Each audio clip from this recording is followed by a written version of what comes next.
Miami, Fort Lauderdale, WQAM AM Miami, and Odyssey Sports Station. The home of champions. The back-to-back Stanley Cup champion Florida Panthers. The three-time NBA champion Miami Heat. Home of the five-time national champion Miami Hurricanes. And Miami Hurricanes basketball. Powered by Anajar and Levine Accident Attorneys. Call 1-800-747-FREE. That's 1-800-747-3733. You always pay less with your Pricito at Doral Kia. Visit us at Doral Kia or DoralKia.com. The U.S. men's hockey team defeated Canada in the gold medal game 2-1 in overtime with a Jack Hughes goal. They honored the late, great Johnny Gaudreau. After the win, U.S. finishes second in the medal count behind Norway at the Olympics. The Heat have now won 3 in a row. They defeated the Grizzlies 136-120 Saturday. The Bucks are up next tomorrow at 8. Canes basketball team at one point had an 11-point lead but lost to Virginia 86-83. They play Florida State tomorrow at 9. And Inter Miami will run off the field 3-0 by LAFC. Team has a friendly in Puerto Rico Thursday and Orlando City on Sunday. I am Dan Day. It is time now for the Joe Rose Show here on 104.3 FM WQAM.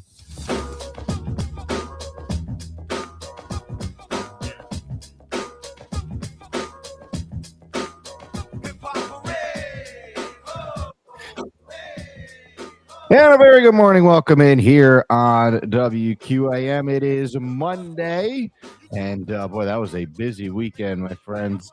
Hope everyone had fun with that. We got Omar Kelly with us here again today. I'm Hollywood. Jamie is here. Dan Day is here.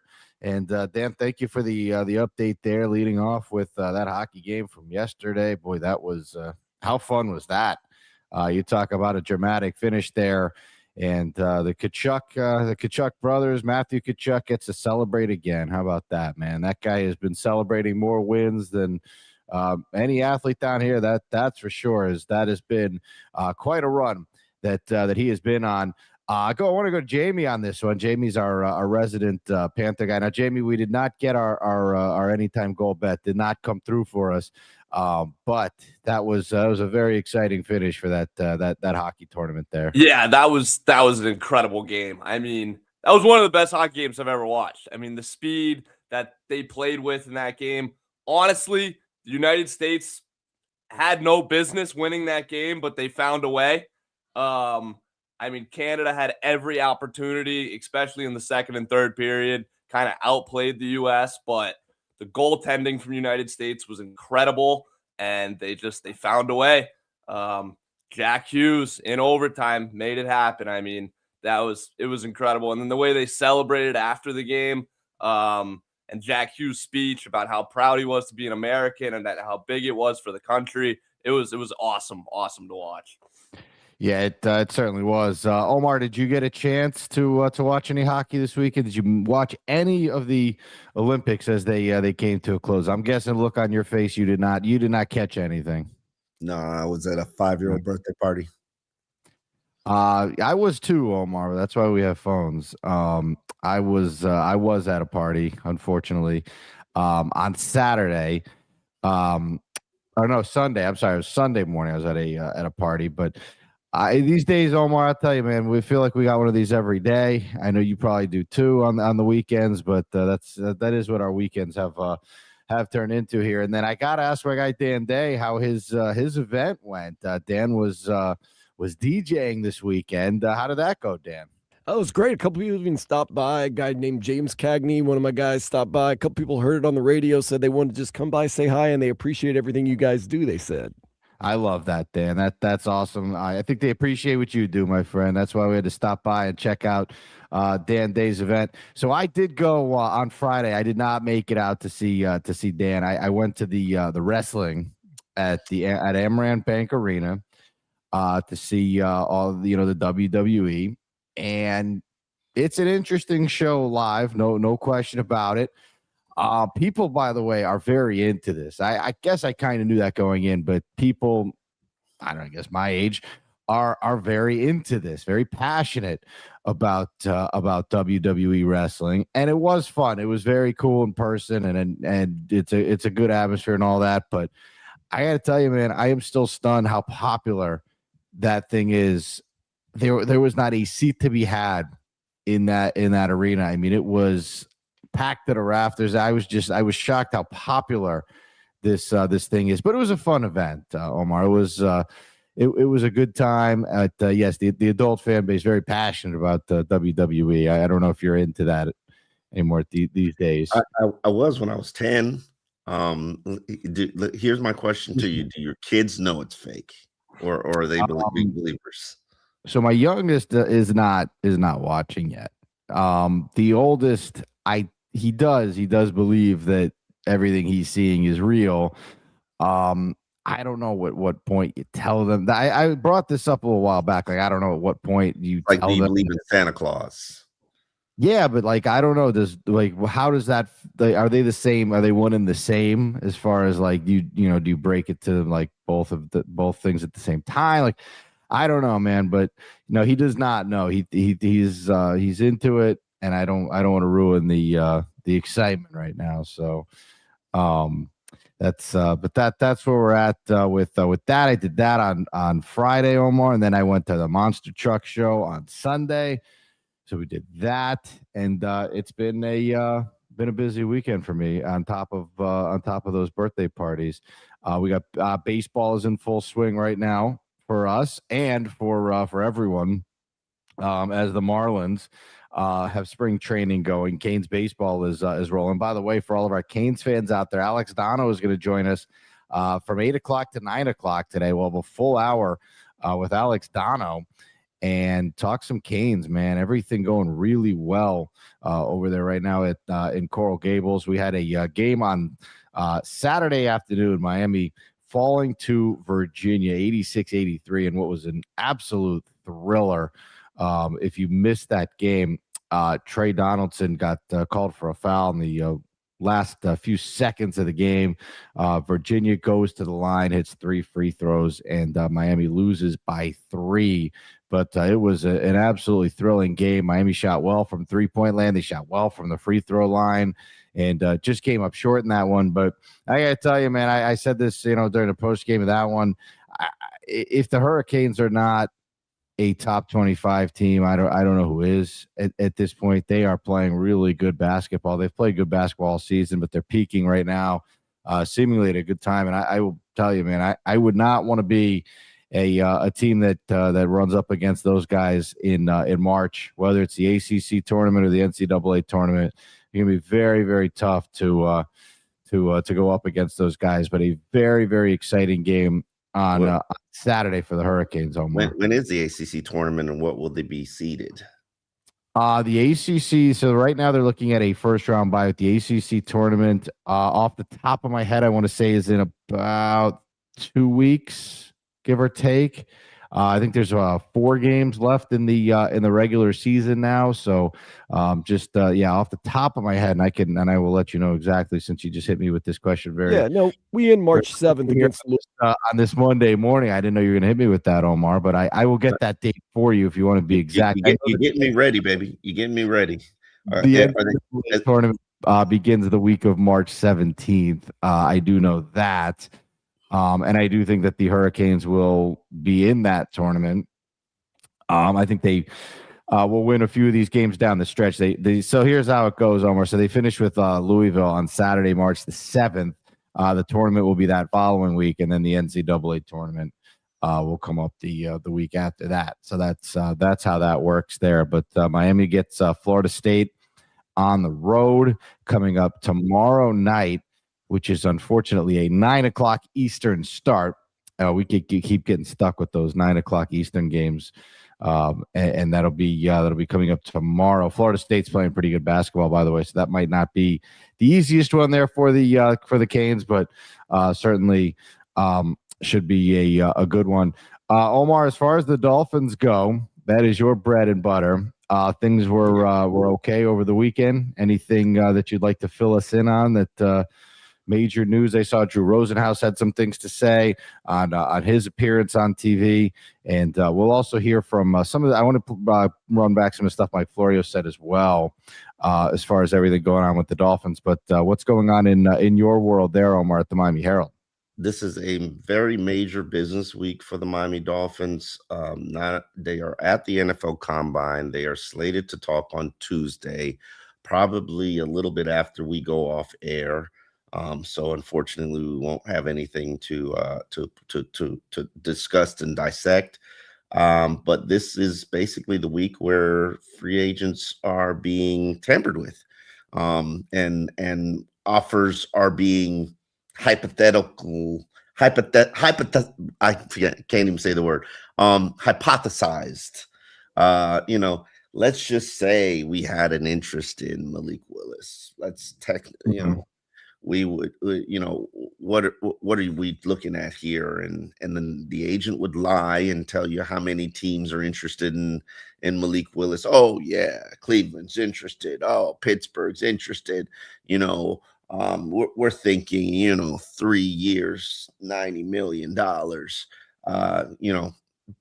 But will it be the truth? Who knows? That really comes down to your relationships with the other teams, the other franchises, and whether or not you think the agent's good. I think it's important that people understand right now the Dolphins don't have any cap space. And truthfully speaking, they don't have any room to create cap space. The early purges that you saw, those are decisions that were made to basically get you cap compliant for where you need to be for March.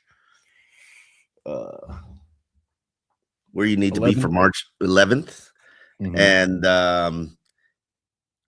And then they still have a couple of ways to make room. Couple of players that they can still release, but even that you have to. I think one of the first decisions you got to do is you got to figure out what you're going to do with Julian, the tight end. Hill. Julian Hill. Let me ask you this. So this Malik Willis thing, this is going to be probably the most interesting thing that happens coming up here, right? I mean, that to me is the big domino to fall, right? And our guys will know if I think as well as anyone, if Malik Willis is the guy.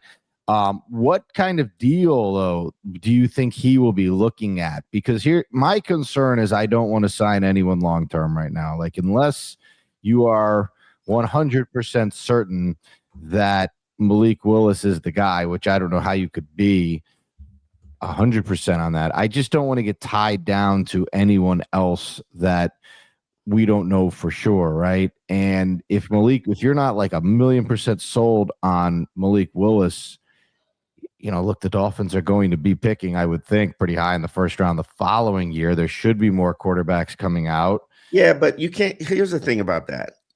You can't say these quarterbacks coming out next year are good or better. We said the same thing about this year's quarterbacks, and they flopped. And then Mendoza came out of nowhere. That's just the reality of it. You never know. Cam Ward, the year he came out. He came out of. Nobody had any idea Cam Ward would be the top pick. Everyone thought Shedeur Sanders was going to be the top pick. I don't know about that, but it was right going into the season that Shedeur Sanders was supposed to be the guy there. I knew you could watch Cam Ward and Shedeur Sanders work out together, and you knew Cam Ward was better than Shedeur.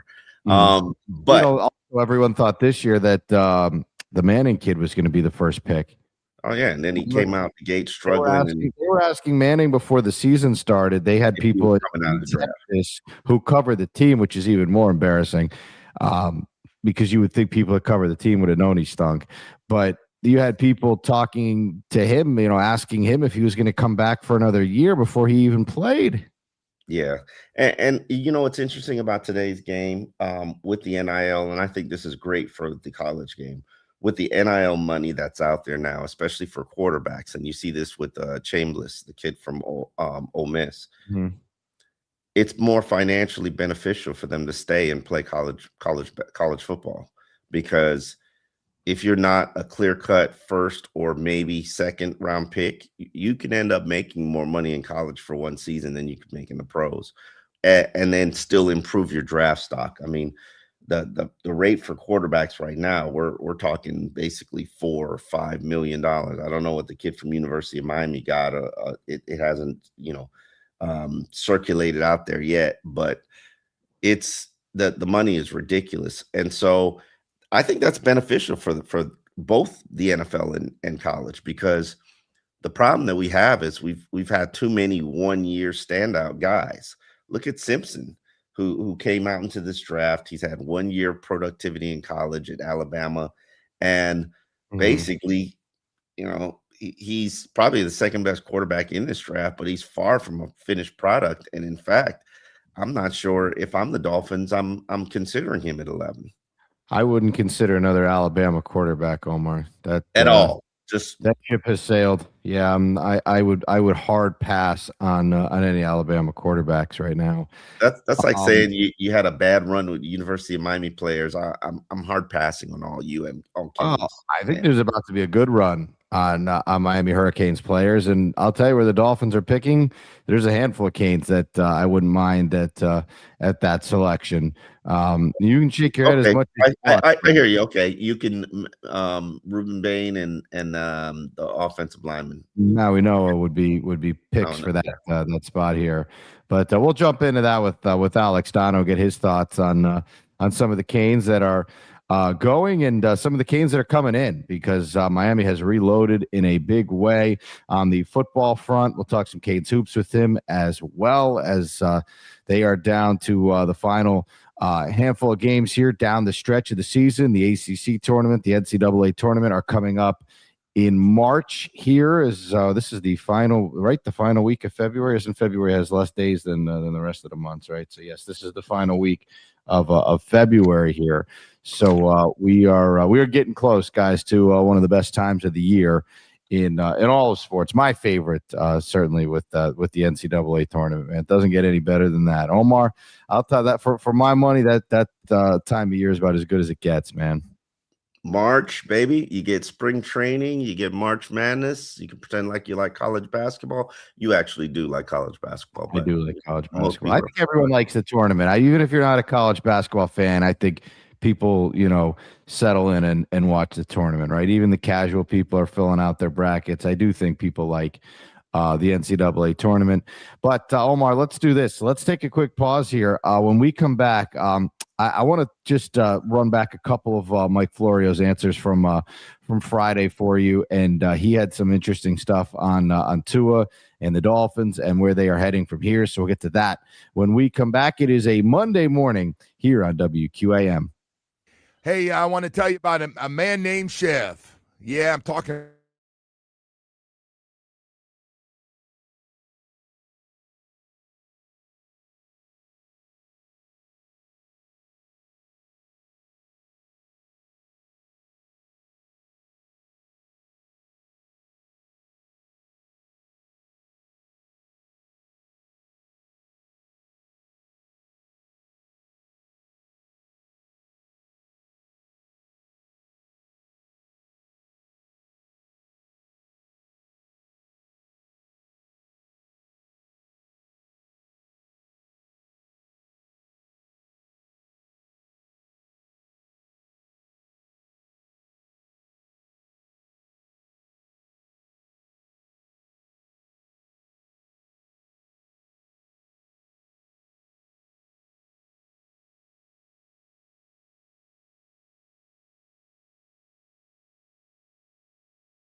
Listen to what it sounds like to be a million miles away.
Traffic on WQAM.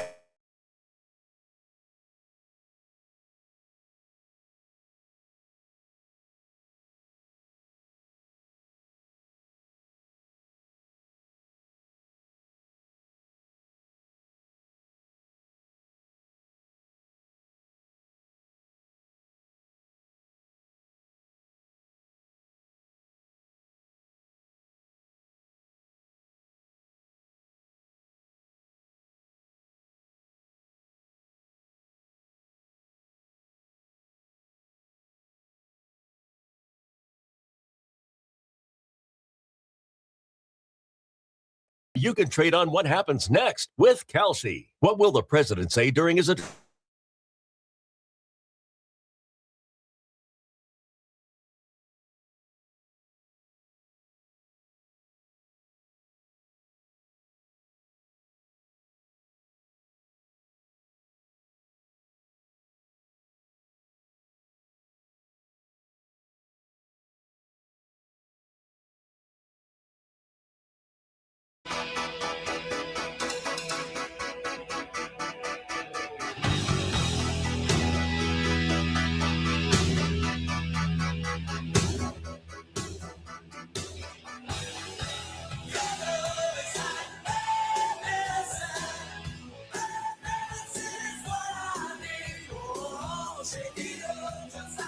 All right, welcome back in on this Monday morning here on WQAM. Hope everyone's having a great start to their day here. And we're going to have Dave Hyde join us in the 7 o'clock hour, talk a little bit about this USA hockey run with Dave and everything going on here in South Florida sports as the Heat with a solid weekend. The Canes basketball team did fall on Saturday, but played quite a thriller.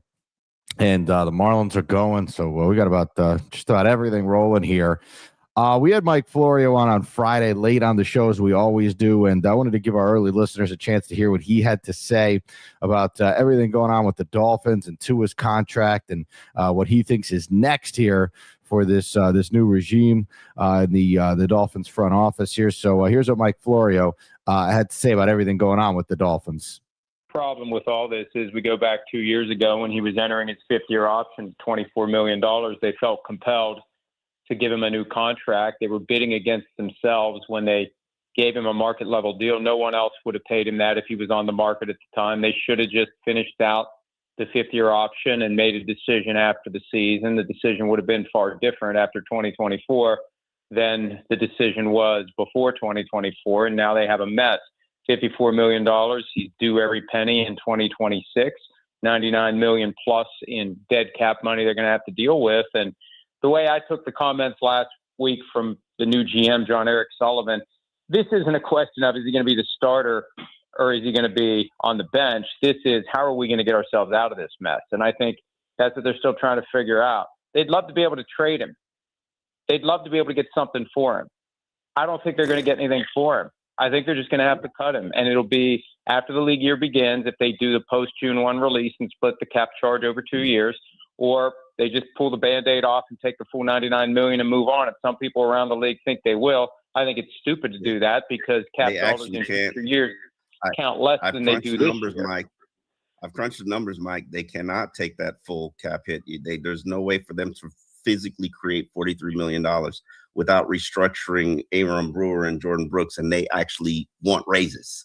So, it's just not feasible. So I personally believe that he's going to be a June 1st cut. Let me ask you this, Mike. If the Dolphins threw in half of the contract in 2026 and say threw in a 4th round pick, do you think that a team would be enticed enough like the Browns were with Brock Osweiler to take on to his contract? Well, when you think back to the Osweiler situation, the Browns basically got a 2nd round pick for $17 million in cap space and cash. So they bought a 2nd round pick from the Texans. They kept Osweiler around. They cut him at the end of the preseason. It was all about getting a 2nd round pick for $17 million. So what's the price and what does it take? And, the Rams did the same thing with Jared Goff. It just wasn't as obvious because it was part of the Goff-Stafford trade. They essentially gave the Lions a 1st round pick to take Goff's contract on. It just wasn't as blatant and clear as the Osweiler move. Is there a way, and somebody raised this point, I don't think it really solves the problem for either team. If you did like a Kyler Murray to a Tagovailoa trade, it would be less obvious where the imbalance is and who's giving up what to unload cap space and cash. Yeah. But I think part of the problem is, Omar, there's so many different ways this can go. How do you find a team who's willing to do exactly what the Dolphins are willing to do? How do you, the old Venn diagrams they used to teach us in school, how do you find 2 circles that'll kiss when you've got that much money at play, that much cap space at play? And I don't think the Dolphins are going to want to be even further embarrassed by attaching a significant draft pick just to get this guy off the books. A lot of fans won't understand that, even if the media tries to explain why they're doing it. It just underscores what a disaster that contract was. So they're in a mess. And Omar, I've seen you suggest they should just keep him on the roster if they got to pay him anyway. I don't know how that works in the locker room if he's still there. I'm sure he won't want to be there. But that's one other potential solution is just hang on to him because you got to pay him anyway. Put him on IR.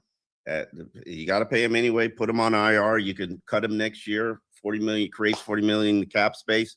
Problem solved. If you don't want him in the locker room, then IR. Clearly something's wrong. Go get another hip surgery.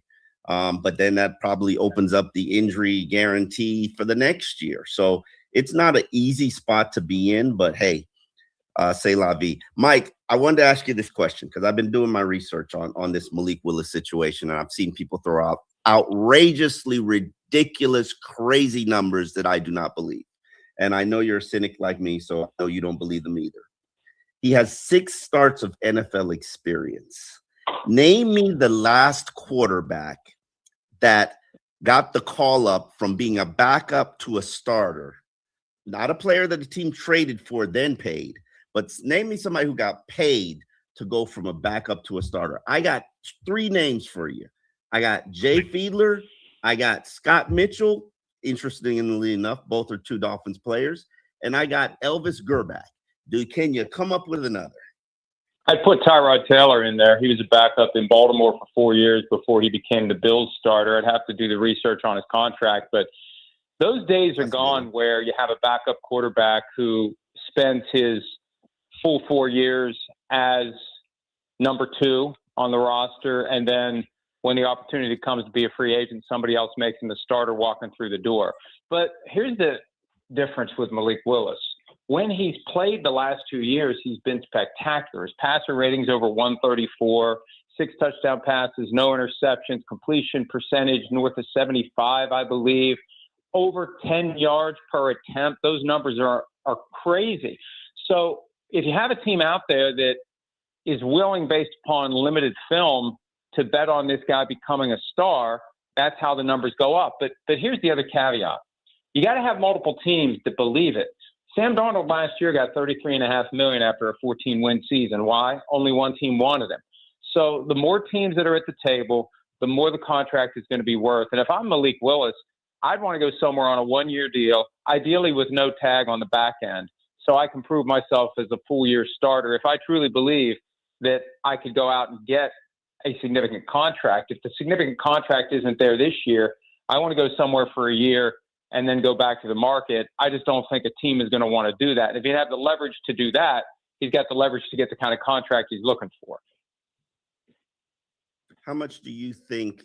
How high do you think he'll be in the front of the line when it comes to the quarterbacks that we know could potentially be moved, traded, cut? You got Geno Smith out there. You got Kyler Murray out there. You got Kirk Cousins out there. I'm of the belief Baker Mayfield, if he doesn't get an extension done with Tampa Bay, might force his way out of that situation. And that doesn't even include, we have no idea what's going to be said about Joe Burrow and Lamar Jackson at the NFL Combine. I doubt either are going to be on the market. But how high would you rank Malik Willis in the pursuit, these teams' pursuit of quarterback help? Well, and the key distinction is, do we get the quarterback for nothing as it relates to draft pick compensation, or do we have to finagle the trade? Cousins definitely is going to be cut. I still see people report from time to time that, Cousins going to be cut. Look, when he redid his contract in January, it was clear based on the details. He's going to be cut March 11 or March 12, period. He's going to be available. So that's a guy who's out there if you're looking for a short-term option. Aaron Rodgers and Daniel Jones, technically due to become free agents, although they're expected to stay where they are. There really isn't a robust class of veterans. Kyler Murray, if he's cut, but there's caveats and there's question marks about his health and his effectiveness at this point in his career.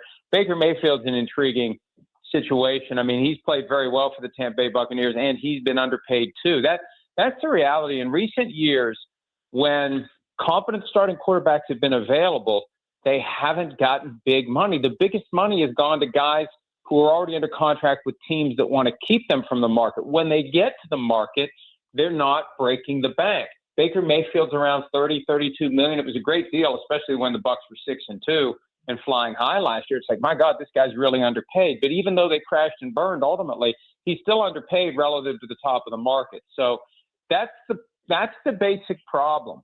Teams have yet to get to the point where they're willing to pay significant money to guys who aren't already on the team. And I think based upon the Tua contract and some of the others we've seen, some of these teams are going to start realizing they need to say no. Because we have a quarterback who's played well enough to get another contract doesn't mean we go out there and throw market-level money at the guy.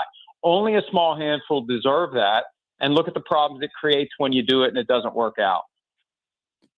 Mike Florio from Pro Football Talk here with us. Mike, Tyreek Hill, obviously in the news here once again as he gets released. Is he going to be playing for someone next season? I know that injury is very, very difficult to come back from. And is it going to be one of the obvious teams like the Chiefs, who I perhaps might be without Rashee Rice after that story surfaced here recently? I don't know how the league's going to treat that one, but probably not good for Rashee Rice, who's had his fair share of problems. So does Tyreek Hill end up in Kansas City? I think that if Tyreek Hill hadn't had that knee injury on September 29, he likely would have been traded somewhere, possibly to the Chiefs during the 2025 season. We always knew he was going to get cut. They weren't going to pay him $35 million this year, healthy or not, new regime or not.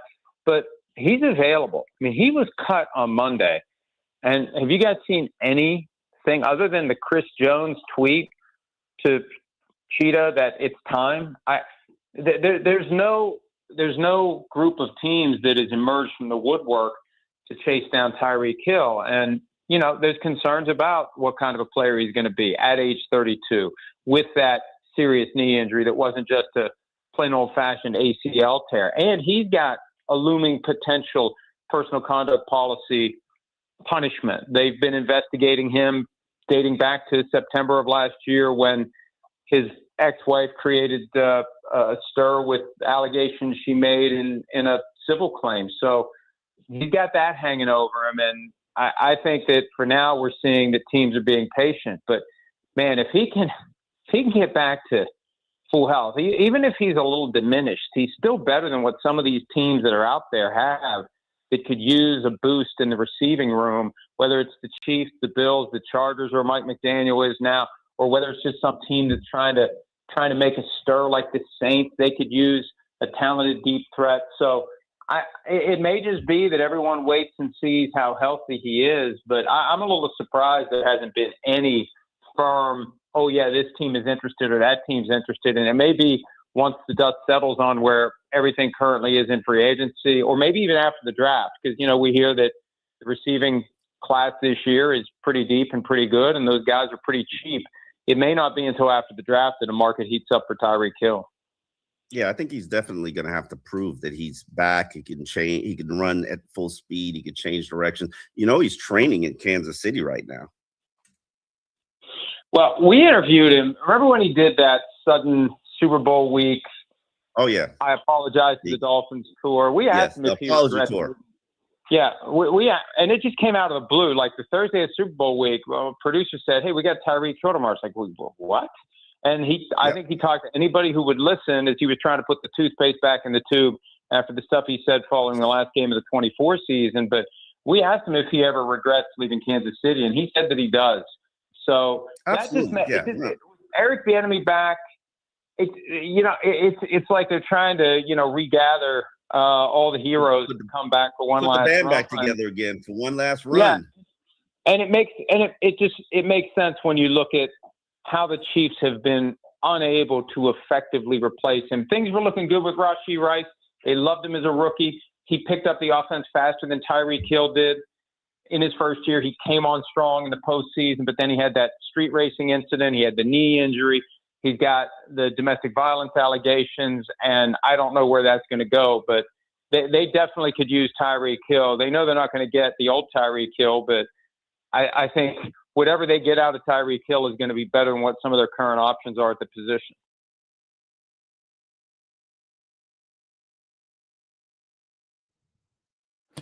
All right, that was Pro Football Talks Mike Florio, as he touched on a lot of that stuff with the Dolphins there, Omar. And this Omar, should be an interesting week here. As you mentioned, I know there's a lot of stuff going on from a business standpoint here from the Dolphins. Do you think anything major happens this week here? By the way, Joe will be out on a Tuesday as well, and every time Joe is out, something major happens. I don't know if you know that that's like Joe's thing. Usually it happens in the summer with basketball. He'll take his week vacation like in the dead of summer, and something crazy will happen. That's usually been his track record. But does anything big in your mind happen this week?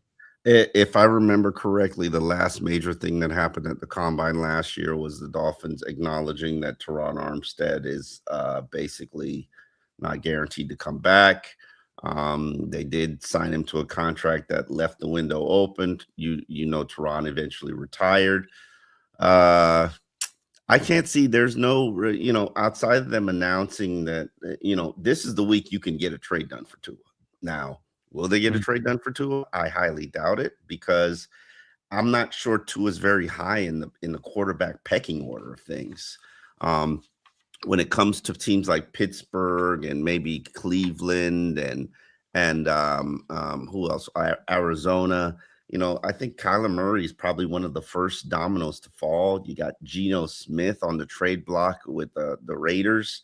I think probably Geno Smith finds a home. Aaron Rodgers, figures out what he's going to do, whether he's going to re-sign with Pittsburgh or not. And Indianapolis, Indianapolis is probably the team that most people have circled for a possible destination for Tua. And I don't think they would have any interest in Tua. So a lot of people speculate whether it could be Minnesota, but then Brian Flores is there. I can tell you that's absolutely not going to happen. And this is a pop-up, right? Like, I mean, I can't imagine anyone's trading for him to bring him in as their week one starter. Yeah, there could be some situations that, you look at Kansas City. They need somebody to hold it down for probably the first month or two of the season, but they're in the cap hell right now themselves. They just restructured Patrick Mahomes' contract, and they're still $11 million over the cap, and they've got to be cap compliant by the start of the league year. So they got work to do, restructuring, shakedowns, changing up contracts. It's anything is possible, but I definitely don't see Miami being able to unload to his contract. Well, it'll certainly be interesting to see here. Go ahead, Jamie. So you mentioned Indianapolis. Do you think there's any world where the Dolphins would entertain Anthony Richardson? Oh, absolutely. Anthony Richardson. I'll even mention Will Levis from Tennessee. I think those are two quarterbacks that a lot of people still believe they have some upside, can have a Sam Darnold-esque turnaround. They're relatively cheap right now. Anthony Richardson probably will be moved because he's got a fifth-year option there. It's over in Indianapolis. However, they don't have an answer right now in terms of Indianapolis. What are they going to do? Are they going to go back with Daniel Jones coming off that Achilles injury? How patient can they be? So that this is just a number of questions that are out there. And if Daniel Jones doesn't sign with Indianapolis, then where does he go? It's such a mess out there right now for teams interested or needing to upgrade the quarterback position. And clearly, you guys know Dolphins are at the top of that list.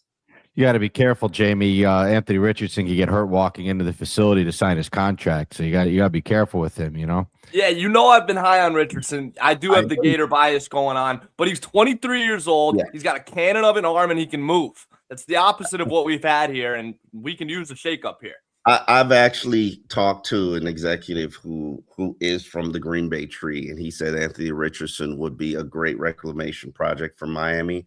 This fits the style. The problem with Anthony Richardson is he was a one-year starter in college, and one-year starters do not pan out well in the NFL. From a quarterback program as well. So, not a lot of good experience there, Omar. Dan was shaking his head, by the way, at the thought of Anthony Richardson. Let's do this. Let's take a quick pause. This is actually an interesting one that Jamie brought up here with Anthony Richardson. He's kind of in like the Malik Willis camp, right? Like there's a lot of unknowns with Anthony Richardson, except for the fact that he seems to get hurt very often. But he can certainly change the way he plays. He's a little reckless, but we'll discuss that. Dave Hyde is going to join us to kick off the 7 o'clock hour. So we'll talk to Dave about everything going on down here in South Florida, including that USA Hockey win from yesterday. Boy, that was an absolutely thrilling finish to that game. And then Alex Donno will stop by. He's going to join us for a full hour in the 8 o'clock hour. Get Donno's take on everything going on at UM right now. Baseball with a nice another sweep over the weekend. Basketball did lose a heartbreaker, but still nonetheless a fantastic game on Saturday. And then a lot going on with Canes football and some very potential draft picks for the Dolphins on that Canes football team. So we'll get Donno's opinion on everything with that, and we'll continue on here with this discussion here with who could be the next Dolphins quarterback. It's a very busy week in the NFL. We'll take a pause. More to come on QAM after this. And I want to tell you about your South Florida Chevy dealers. Man, I love my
7300 or go to atlanticmensclinic.com. We have 7 offices across.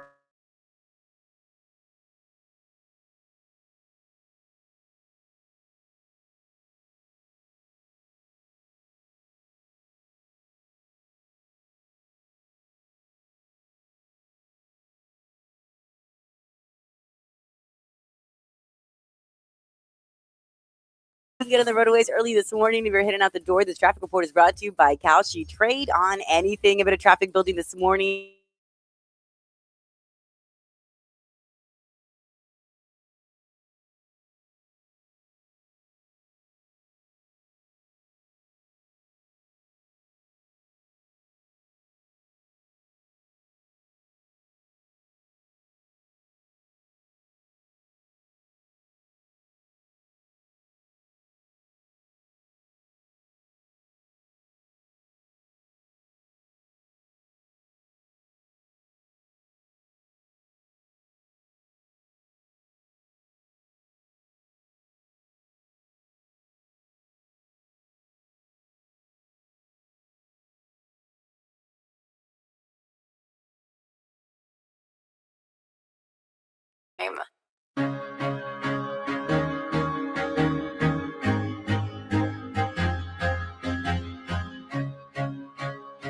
Hi, welcome back in on this Monday morning. Hollywood, Omar Kelly, Dan Dane, Jamie along here with you as we got the busy week here in the NFL. Omar will have us covered on that. I did want to get Dan Day's take on this Anthony Richardson thing because he was shaking his head back there. Dan did not seem to be too enthused about Jamie's suggestion of bringing in Anthony Richardson. It's an interesting one. I don't, can he be one of those guys that has a resurgence, a renaissance in his career and kind of, goes to another place and ends up with, the Sam Darnold type of situation?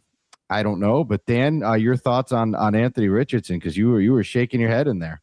Yeah, give up on Anthony Richardson. He has proven himself as not a professional quarterback, and he's a lot like Jamarcus Russell, not between the ears. He might have a little bit of talent, but he is proven.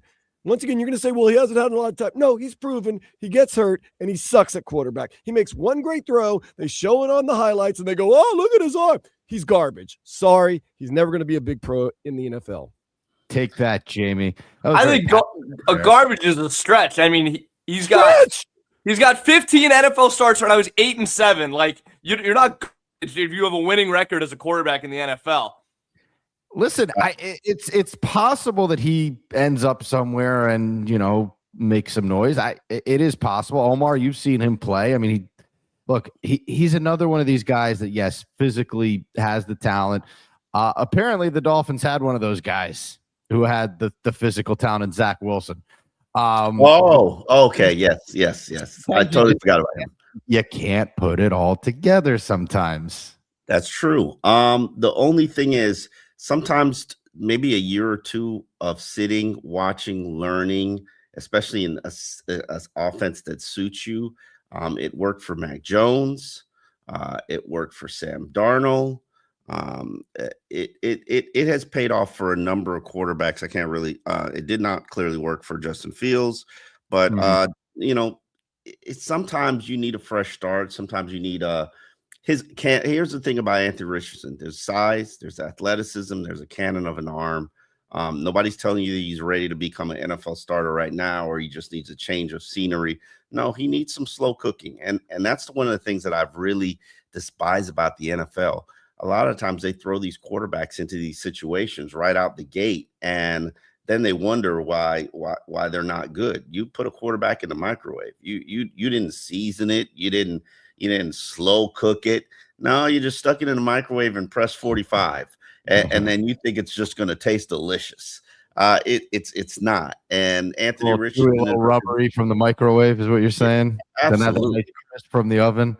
No, you got to slow cook that thing. Maybe put it in the air fryer. Get the air fryer is a good device. Yeah, a lot of run over here. Speaking of a lot of run, we got to take a quick pause here. Hey, Cap for life. Good morning, my friend. He's always contributing to our show here. I'm curious, Cap, who do you want as the Dolphins starting quarterback? And I don't know if it was him or someone else that said Wayne said, why are we bringing anyone in to mess up our draft stock? By the way, that is a concern of mine. I get jumped by Joe every time I bring that up. I am not saying tank, but if the guy is not out there, do not do your best to try to win 6 or 7 games just to say you were mediocre. Bottom out. You don't want to establish a winning culture. No, if the quarterback is not there, if you don't think Malik Willis is the guy, you don't have to give him a 2-year, $40 million contract or whatever. If you don't think, I don't know, any of these draftable quarterbacks are the guy, I'm okay with waiting another year. I mean, that's just the reality of how bad this situation is, that you may have to be patient here. But we'll have plenty of time to discuss that as we continue on. Dave Hyde will join us in the 7 o'clock hour. Alex Donno is going to spend an hour with us this morning in the 8 o'clock hour. So we got a fun show coming up for you today. We will take a pause. We also have Heat tickets, by the way. We'll give those away. Dan Day is the keeper of the tickets, so whenever he decides he wants to give those away. And Dan, if you have any more events coming up this week, I would like to spend some time promoting those because I know you got a turnout at Duffy's on Friday. I was very happy to hear that. So if you have anything coming up, we will promote that and let people know where you're going to be all week so people can stop by and see you as well. The 7 o'clock hour is coming up next on QAM. Man, I want to take a second. I watch all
WQAM FM and HD1 Miramar, Miami, Fort Lauderdale. WQAM Miami, an Odyssey sports station. The home of Joe Rose with Hollywood, Tobin and Leroy, and Hawk Crowder and Solana. South Florida sports lives here. Powered by Anajar and Levine Accident Attorneys. Call 1-800-747-FREE. That's 1-800-747-3733. You pay less with your Pricito at Doral Kia. Visit us at Doral Kia or DoralKia.com. The U.S. men's hockey team defeated Canada in the gold medal game 2-1 in overtime with a Jack Hughes goal. The Heat, they down the Grizzlies 136-120. They're going to be playing the Bucks tomorrow at 8. The Marlins continue spring training today at 1 against the Cardinals, and the Lakers unveiled Pat Riley's statue yesterday in front of Crypto.com Arena. I am Dan Day. Now back to the Joe Rose Show here on 104.3 FM WQAM.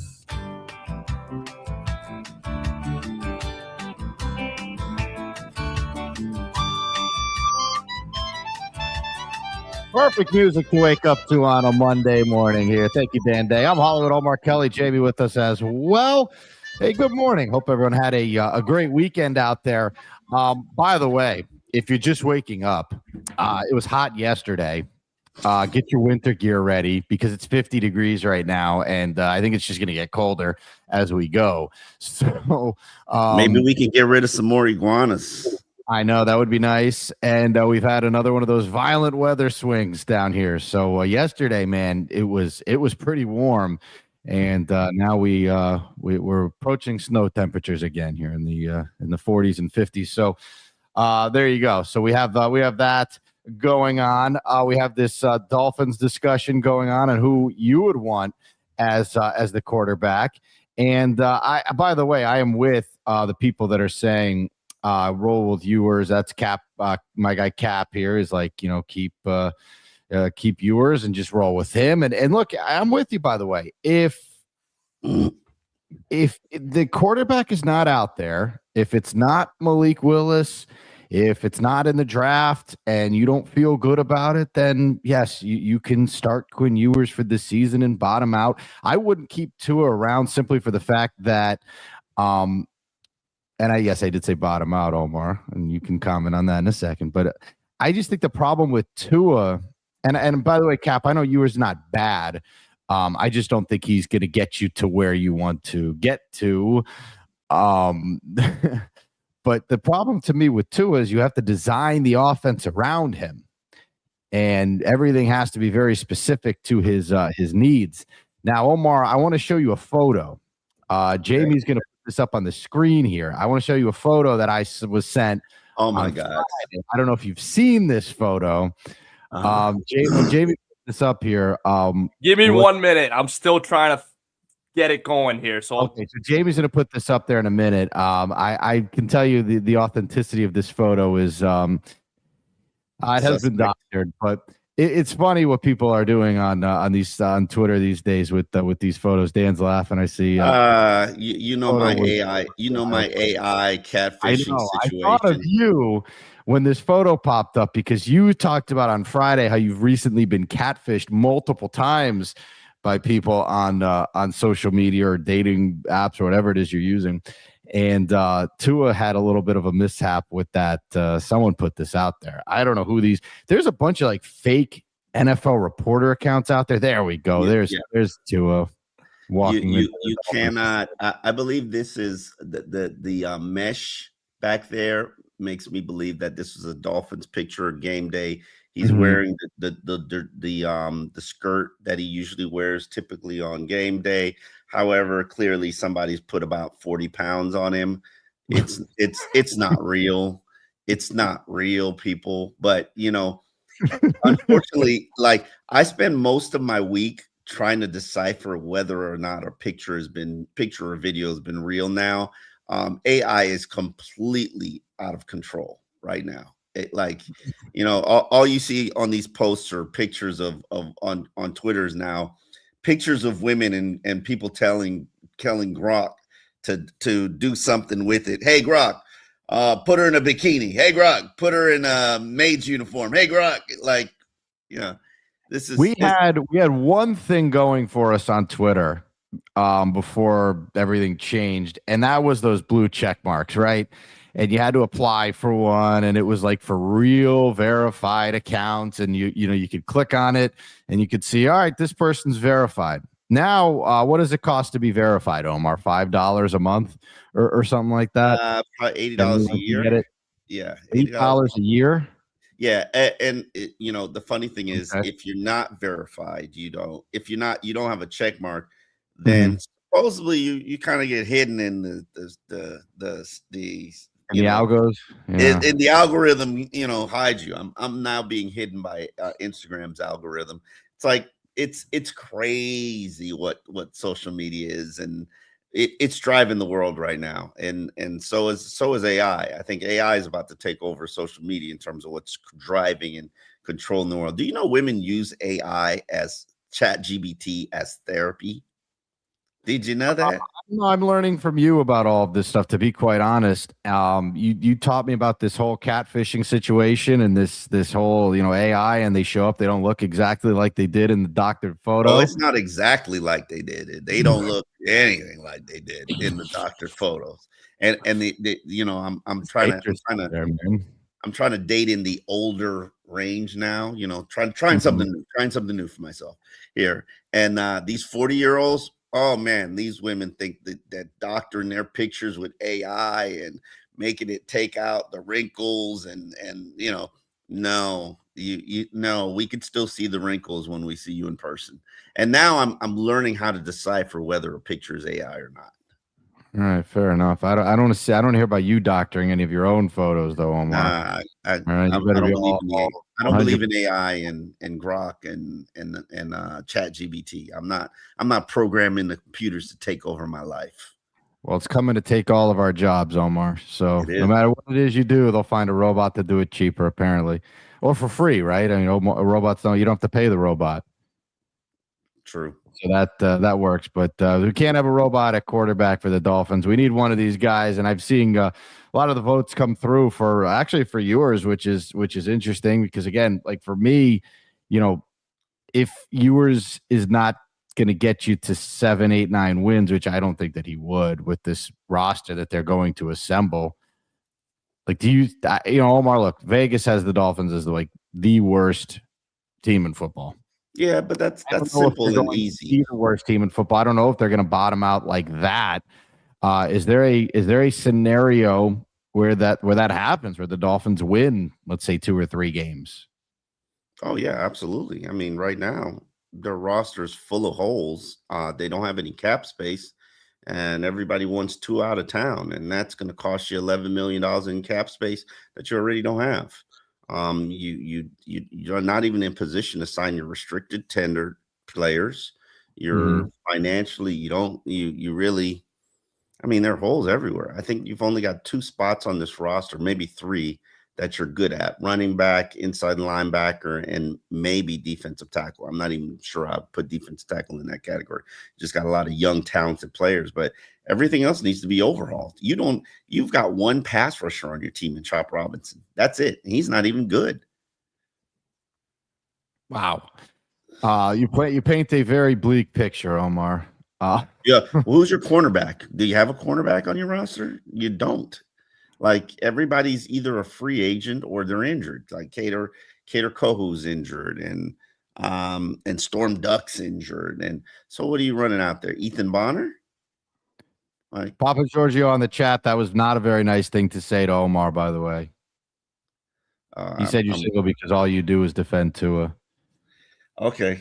That's very harsh, Papa Giorgio. That's from Vegas Vacation, right, Dan? Nick Papa Giorgio, right? Isn't that's the name he uses in Vegas Vacation? Anyone ever seen that movie? Dan, no. I'm sure has. Dan's of course. Yeah, of course. We're the How do you find time to watch movies, Dan? You're always outside. It's an old movie. It is an old movie. Years and years ago. The uncle goes out there with a steak and a rock, and he says, I'll cook this steak right here for you. I remember that. What's that guy's name? He recently passed away, didn't he? The name escapes me. He's also he's the guy from Independence Day, right? Who flies his plane into the mothership at the end of the movie. That guy. Oh, right? that It's guy. the same guy, isn't it? It's Randy Quaid. Yeah, Randy Quaid, right? He's in that. He's the one in that movie. Randy Quaid. That's right. Yes. Good job there, Dan. Anyway, Dave Hyde is going to join us next as we a little. That name just kind of threw me off track there, Papa Giorgio. And he said he's just playing, Omar. He doesn't want you on his bad side. You can't block people on here though. You don't have blocking permission, so you guys can fire away at Omar on that thing. Be nice to him on Twitter because he will block you on there, but. You guys can fire away on the chats here. You can also text us. I got no fight left in me, Danny. I got no fight left. No, you really? You've been defeated? Yeah, I quit. I got to tell you, this Dolphin season ruined some of the best people, like Kyle Krabs, who you know, Omar, and we have him on every week on the show. He's just a very nice guy, and I would talk to him on. We usually have him on Tuesdays, and just sounds defeated. I would bring him on after some of these losses and just things just getting out of control and say, "Hey, Kyle, how's it going?" He was just a very defeated man. Here's the reality: when you're to a lot of people, man. Yeah, when you're an independent contractor and your money is predicated on Dolphin success, it could be some bleak times and some light paychecks. But isn't there a little bit of that like hate watching going on? So like to me, the fear was always with the Dolphins. The fear was always that fans would just become just didn't care anymore. They're like apathetic towards the whole thing, like just to the point where it's just like, I can't take any more of this. But then I go and see the games continue to, constantly sell out and they're packed, every seat in that place. Really? That place isn't packed. Well, it is. I mean, the games are pretty crowded, Omar, but I mean, like their games are sold out. I'm there. There's seats everywhere. Well, they're still very crowded, but like I just don't think. I think the NFL is just like that product that no matter what, no matter how bad it is, no matter how much they stick it to the fans, making you buy 50 different pay services to watch their games, they can do anything that they want, and we're going to keep coming back for more. Yeah, sounds like now they're about to. How many times has there been on every side of the political thing? There's been boycotts for the NFL, right? Everyone's been upset with the NFL at some point for something or other, and I just keep coming back for more. It's like whatever it is that's upset you over the years, they've gotten people back and then some, because every time I see the NFL ratings, they are going up and up and up. The TV deals are about to double. Apparently here when they start redoing the new TV deals, man, it really is crazy though. More games than Netflix. Demand for this, it's like insatiable demand. Yeah, absolutely. It's the one thing, the money keeps going up from a TV contract because football is the only thing people watch live. It's the only live watching that's taking place. Like, what are you watching? 60 Minutes live? Like, other than that, no. 60 Minutes. Is that show I still on? watch 60 Minutes. Don't be disrespectful. Is it still on? Do you know what's going on in Mexico right now? No idea. I try to steer clear of as much news as possible, Omar. If that ignorance is bliss or whatever, I don't have the time in my day to get all riled up by everything going on out there. But I will say, like, we got Wayne who says a lot of these fans are fake, keyboard warriors. Another one, Finn's take with what is it, CB83. A lot of fans have become miserable. It's a sad time to be a Dolphins fan. Look, man, I don't fault any Dolphins fan who's like down in the dumps right now. 25 years of no playoff wins will do this to a person. It's like I don't fault anyone. I know that like the last few years have been particularly messy with this Tua stuff, and everyone kind of. Man, the last good year was 2023. You had hope. You had You did, but last year, like there was this. Remember how fierce and vicious the Tua stuff got? It's like if you're a Tua lover, you're a Tua hater. There was no in between, and it was like you were on one side or the other, and it got Tuanon, which is now. I can't. Yeah, it got vicious out there, man. But I don't blame any Dolphin fan if you're beat up. I mean, yeah, it's. And Joe says it the best, man. Like Joe's been around for every bit of this 25-year drought that they've been on. Another guy who's been around for the drought is Dave Hyde, and he is going to join us coming up next year on the show. We'll get Dave's opinion on what we saw yesterday with that USA hockey team. What an exciting finish! As by the way, the men and the women exciting finishes over the weekend. So we'll talk some Olympics with Dave, and a little Heat. Little Panthers, they get set to get going once again here as well. So we'll talk to Dave Hyde from the Sun Center when we return here on QAM.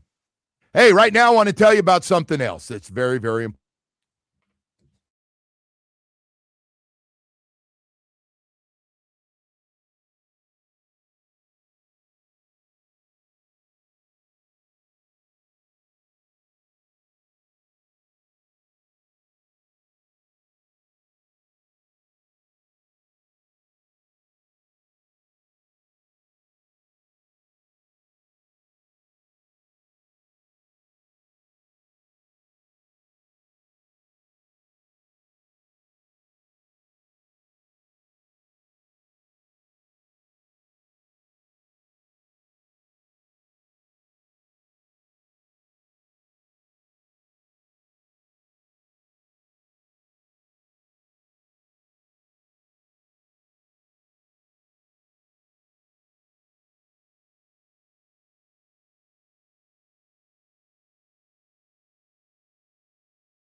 University Drive or UniversityDodge.com. It's impossible to have a bad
And Lexus of West Kendall, your home for the best price on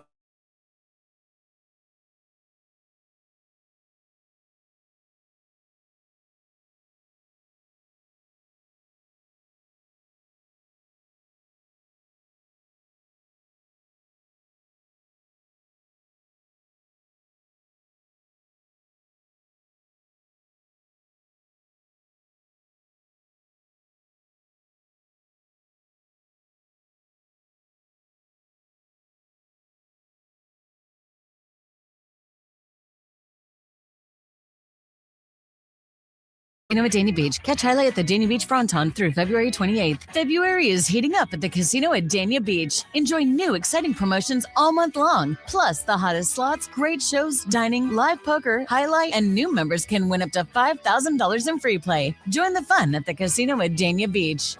15 Minutes of Heat is sponsored by Doral Kia. You always pay less with your Pricito at Doral Kia. Visit us at Doral Kia or at DoralKia.com.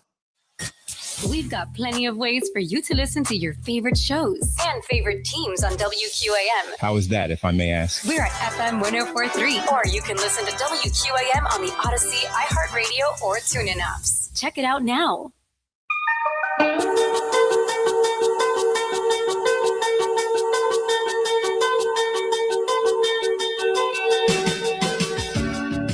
Welcome back in here on WQAM on this beautiful Monday morning. Hollywood, Omar Kelly, Dan Day, Jamie along here with you. And it's time to head out to the Toyota of Hollywood hotline. Shop over 2,000 Toyotas on sale at one location. Toyota of Hollywood on 441 between Hollywood and Sheridan. Toyota of Hollywood.com, where we are joined by our friend from the Sun Sentinel. He is a columnist. Dave Hyde is with us. Dave, good morning. Thank you for the time. Appreciate it. How are you? I'm doing well. I'm sure everybody's just coming down from the U.S. hockey win, right?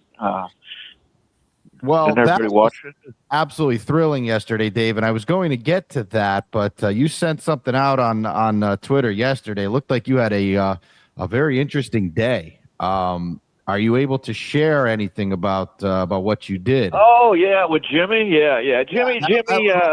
Lunch you had or whatever that was. Yeah, just a little small. Yeah. Every year at the Nautical Flea Market in Isla Mirada, Jimmy has some friends.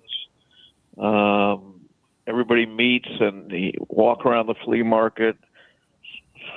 Sometimes he'll like buy 100 T-shirts and start throwing them out to the crowd. He didn't do that this year.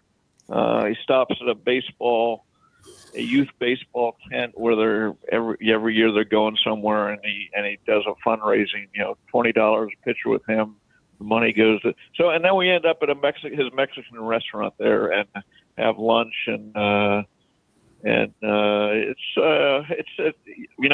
if you're out with Jimmy, you're laughing. That's basically he's telling jokes and but he gives a serious speech about how much people mean to him, and it's just a great time. He's one of those guys who, and we all have friends like this who, you go out with them, that you're going to be laughing the whole time. That's how it is with Jimmy. Well, Dave, the last time we heard from Jimmy, he was really genuinely fired up about this Bill Belichick thing with the Hall of Fame. And that thing, by the way, has kind of spiraled out of control with people. They want to tell who voted, they don't want to. People are all over the place with that. But Jimmy called, and he was genuinely furious about Belichick not getting in. Yeah, he called me after he called you guys. I remember that morning, and his first word was, "I am pissed," and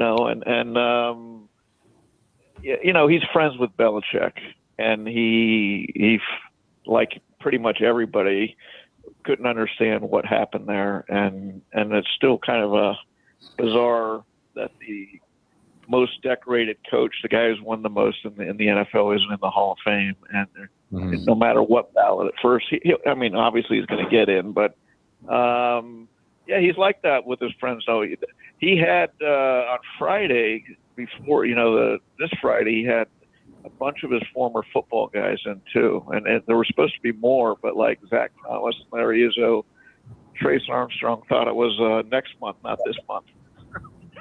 So, but he's very loyal to his friends.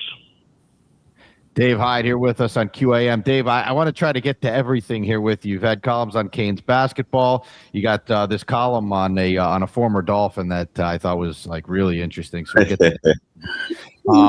I had no idea who that guy was. It's a very interesting column. We'll get to that in just a moment. But this Matthew Tkachuk story and USA Hockey, and Matthew Tkachuk still continues to be, Dave, probably the best, most successful athlete we got in town right now, outside of, I don't know, maybe Messi. But he continues to dominate, and basically is the face of USA Hockey. Is he underappreciated down here for everything that he has accomplished? With the Stanley Cups and the gold medal and just everything that he's done. Is he underappreciated down here? I think he's appreciated to the level hockey's appreciated down here. I think, look, he's won, you start adding it up.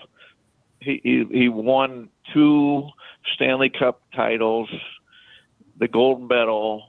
He won the fight against Hagel in the Four Nations face-off. He's pretty much won everything that you could win in hockey over the last couple of years. The only disappointment down here, and maybe this is why he's underappreciated, is the injuries down here. So we really haven't been able to talk about him this year at all, really. And last year he was hurt too. And he came back into the season in early February or late January. I can't remember the exact date this year. So, and last year he missed so much of the season right to the playoffs, and then he probably shouldn't have played in the playoffs, and he was a star in the playoffs. So I don't know if he's underappreciated, but he's just been out of the picture to the point that, we can't talk about him on a daily basis because he's been hurt so much. Mm-hmm. I just wish, Dave, and I know that, as Tua would put it, the market is the market. There is a market to discuss Tua and all of his whatever, and there's just maybe someday it'll be the day, but I'd love to sit and just talk about Matthew Tkachuk's success and it's just such a great story. But people would, I suppose, rather hear about Tua and his AI photo of him looking like he gained 50 pounds. But what? I didn't hear about that. People are making AI photos of Tua now. Yeah, fake news, Dave. Fake news. Omar's been catfished twice recently, Dave. Did you know that? No, I was walking the dog and I looked at your segments on Friday and I saw you had a catfishing segment, but I haven't listened to it. So So update me on Omar. What happened? There. No, it's not even worth mentioning, Dave. Don't even worry about it. It's worth mentioning, Dave, maybe off the air, but it is worth mentioning. It's pretty funny. It's just rough out here on the dating scene, Dave. It's rough. Yeah, AI. Women are going crazy with these AI photos now. Making themselves younger, making themselves thinner, making themselves prettier. It's difficult out here, Dave. Omar, the tough world you live in. Omar's world, it can be a rough place sometimes. But Kachuk, yeah, you could talk about it. And beyond all that, he's a great personality. Beyond everything he's won and the moments he's had in games, he's a great live wire personality. And so yeah, you could talk more. I mean, I'm sure we will. The interesting thing about the Panthers now, they play 25 games in 49 days, if I have that right. A lot of them on the road. Thanks in part to this Olympic schedule, they got to compact all the other games in the remaining days. And boy, if I forget the record they need to have, but it's like 19-6 or something like that to make the playoffs as you project the point totals. Dave Hyde here with us on WQAM. And Dave, I'll let Omar get into the Dolphins discussion with you in just a second here. But you had a column about the University of Miami basketball team. That is a subject that I am very passionate about. I got to tell you that game over the weekend was absolutely a thriller. Miami comes up just short on Saturday, loses by 3 to Virginia in a game that just went back and forth and back and forth. And I know you wrote about Jay Lucas and how he came here with no staff and no players and what he's turned this thing into. It's the best turnaround, by the way, in all of Division I basketball, what he's been able to do this year. He's got them set, I would think, Dave, to get into the NCAA tournament here. Just an incredible turnaround, and not the only program at the University of Miami right now that is thriving. I mean, you got football that is coming off a national championship appearance. You got baseball that's undefeated to start the season. They got things rolling over there. Yeah, what Lucas has done in basketball is fascinating. Just for Jim Larinaga is one of my favorite guys to cover here. But when he left and the whole NIL era, guys just left the program and it was really empty. And I didn't realize Lucas didn't even bring any assistant coaches with him. Like usually a guy comes in here to a new coach comes to a new school and somebody's coming with him. Somebody who knows him, how he operates. And so he's really said, I've really had to coach 3 different entities here. The team, obviously, his coaching staff, and then the third is the support staff around on how he likes to do things. And to be able to do all that, first of all, to fill the roster up with enough players to have the season they're having is pretty incredible. But then also some of the games. Look at the last 3 games. They came back. Was it Virginia Tech? They came back at 8 points. They're down 8 points in the last minute, and that won. Was and then they did come back against Tech too, though. Yeah, it was they have found their way to rescue themselves in these games, and the way that they've done it too, like late free throws in back-to-back games to win it. Not a very good free throw shooting team. Pretty incredible. Right. Yeah, I think they were 7 of 17 at one point, and then they went the 3 straight. They won their previous game the exact way they lost this one. 3 straight free throws at the end. Yeah. And so it's a fun team to watch. In addition to it's a completely new team. Dave, we talk. Speaking of completely new teams, the Miami Dolphins will basically be building a new roster because this one that they've presently got is gutted. They've got really no money to restructure that team. So more than likely, we're going to be looking at another draft class that has to come in and contribute right away. Obviously, the quarterback situation is a little bit unstable, uncertain, But how do you feel about Malik Willis? Have you looked at his film? Have you checked him out? I from my standpoint, if anybody knows him, it would be Sullivan and Hafley, because they've seen him for 2 years on an extensive basis, more than anybody else.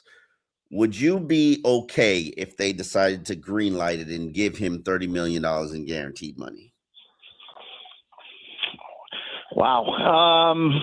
Well, there's two teams that really know him, them and Arizona, whose quarterback coach in Green Bay last year is the offensive coordinator. I'm drawing a blank on his name. His dad recruited Coach Joe, actually, at California. But, you talking about the guy who we hired here as the quarterback coach and left? Yes. Yes. Okay. And if they had hired him here, then you think Malik Willis, assuming they like him, and that's the assumption that we're all making. And I always go back to when Seattle was Matt Flynn. Yeah, that was his situation. Remember that? Joe Philbin came here from Green Bay, and we're all like, "Oh, they're going to get Matt Flynn then," because he was the offensive coach, and Matt Flynn, sort of like Malik Willis, had a hot run at the end of his season right before free agency, and it turned out Joe Philbin didn't like Matt Flynn, and he went to Seattle, where he was beaten out by Russell Wilson. They also had Mike Sherman, who was Ryan Tannehill's head coach at Texas A&M. So they wanted the younger, cheaper quarterback, more established quarterback. But where do you stand on Malik Willis and whether or not Dolphins should be an all-in with him? All in is I'm not sure all in as in 30. At the end of the season, I talked to Mike Tannenbaum up in the Dolphins press box, ran into him, asked him what it would take, and he said $30 million. And that's just off the top of his head. I don't know whether he's changed his thoughts when he actually thought about it more. But here's my thoughts on the Dolphins and Malik. I watched Malik Willis at the end of last year, and I thought, wow, he looks really good. He runs, he's got a good arm, he made a lot of plays in a short period, which is always the dangers. It's always the caveat you got to throw in there, because we were down here, anybody old enough to remember when Dan Marino got hurt, and all of a sudden here comes the new guy in, and he's great, and he signs a big deal with Detroit and flops. So I don't think he flopped. He led them to the playoffs. He didn't. He wasn't the player they thought he was. He could be, right? And that's when you get more at bats and defenses, adjust to you, et cetera. Absolutely. So what will Malik Willis be when that happens? I don't know, but my thought on the Dolphin quarterback situation in general is they got to throw darts at the board. They got Quinn Ewers. They got to get a free agent like a Malik Willis, and then draft somebody too, and hope one of them is really good. And if not, then do it all again next year, and then keep going until you get a quarterback. Don't do this. If they do sign Malik Willis, don't do this. He's our franchise quarterback, and we're going to give him 6 years, no matter what, which is what the Dolphins just seem to do. Yes. At the past regime. So 6 years, no competition, by the way. Yes. Yeah. No, and these guys rightfully have said there's going to be competition. We're going to get a guy every year. We have, but there's a track record in Green Bay where they make that room uncomfortable, that quarterback room. They look at Favre. They drafted Aaron Rodgers a few years before Favre was ready to go, and he hated that. Then the same thing when they drafted Jordan Love and Aaron Rodgers was uncomfortable. So, and they're drafting other guys constantly through there. The Matt Flynn's, the Mark Brunells, the other guys who've gone on to be backups. If Louisville drafted in the earlier round before even Aaron Rodgers was. So they believe in drafting developing quarterbacks. The question is there a quarterback to draft and develop in this draft? Yeah, that's yeah. And what do you think of Tyler Simpson and because that would be the only option early for them, right? And what do they think of them? I think You think somebody else? Yeah, there's a kid from North Dakota State that a lot of people are talking about, but not necessarily in the first round. But yeah, it's slim pickings here. Dave, really quick before we let you run, I just you have this article up, this column up about a former Dolphin bust. Can you tell us a little bit about this one? I know Joe is going to be very interested in this one. Can you tell us a little bit about this? Yeah, well, it jumped. I saw a couple maybe a month ago that Deion Jordan was named head coach at Division III Eureka College in Illinois, and it was like, wow. And I just filed it away when things slowed up, and I called him up, and he called back, great interview, great guy, and I what I wrote was, sometimes we meet people at the wrong chapter in their life, and we met Deion Jordan. As he said, I was 24, made mistakes. He didn't backpedal away from anything. At the same time, he didn't allow that to define himself either. Here he is, 35, and he goes, I'm at a different point in my life, and now it's interesting too how he got to Eureka College. Randy Starks was the previous coach and called him up and said, hey, I need some help. And Deion was in Arizona at home, and he moved there 2 years ago. And then Randy Starks moved to University of South Florida this offseason, and they named Jordan coach. Yep. So I love stories like that of guys who we meet so many guys with the Dolphins, and I'm coaches mainly when the elevator's going down. It's probably the worst point in their careers, and we have to write about them and all that. So it's nice to see somebody who's he's not defined by everything that happened here. Definitely. Well, Dave, we could check that column out in the Sun Sentinel. Very cool that you were able to track Deion Jordan down and write about him. Dave, thank you for the time. Appreciate it, and we'll talk to you soon. All right. All right, guys. Good talking to you. All right, Dave Hyde from the Sun Sentinel. We went around the world there with Dave. A little bit of everything. A lot of stuff going on there that Dave is covering right now here in town. We're going to take a pause. Alex Donno, speaking of a lot of stuff.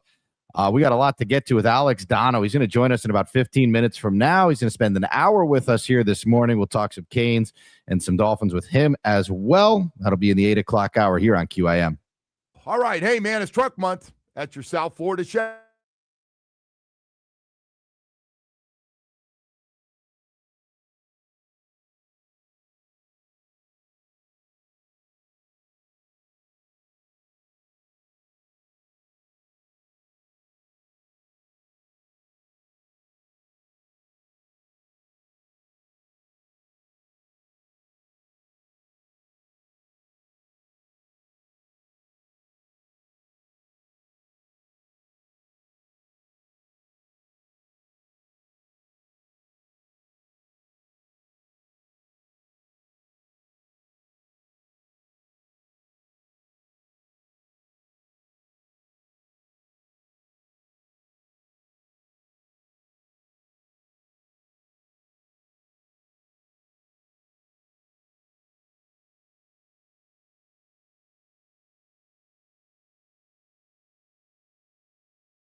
before. We now have more offices, more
By Kalshi, trade on anything sitting along the Palmetto Sound.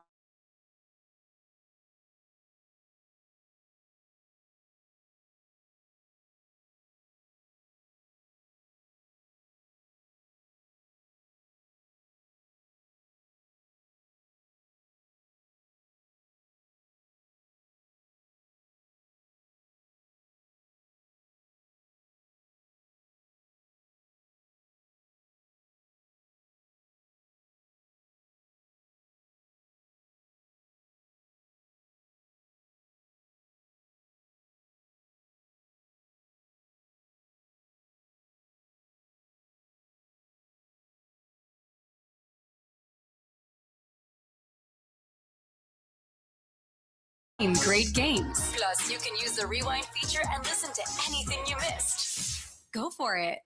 You're listening to The Joe Rose Show. This hour is brought to you by Baptist Health.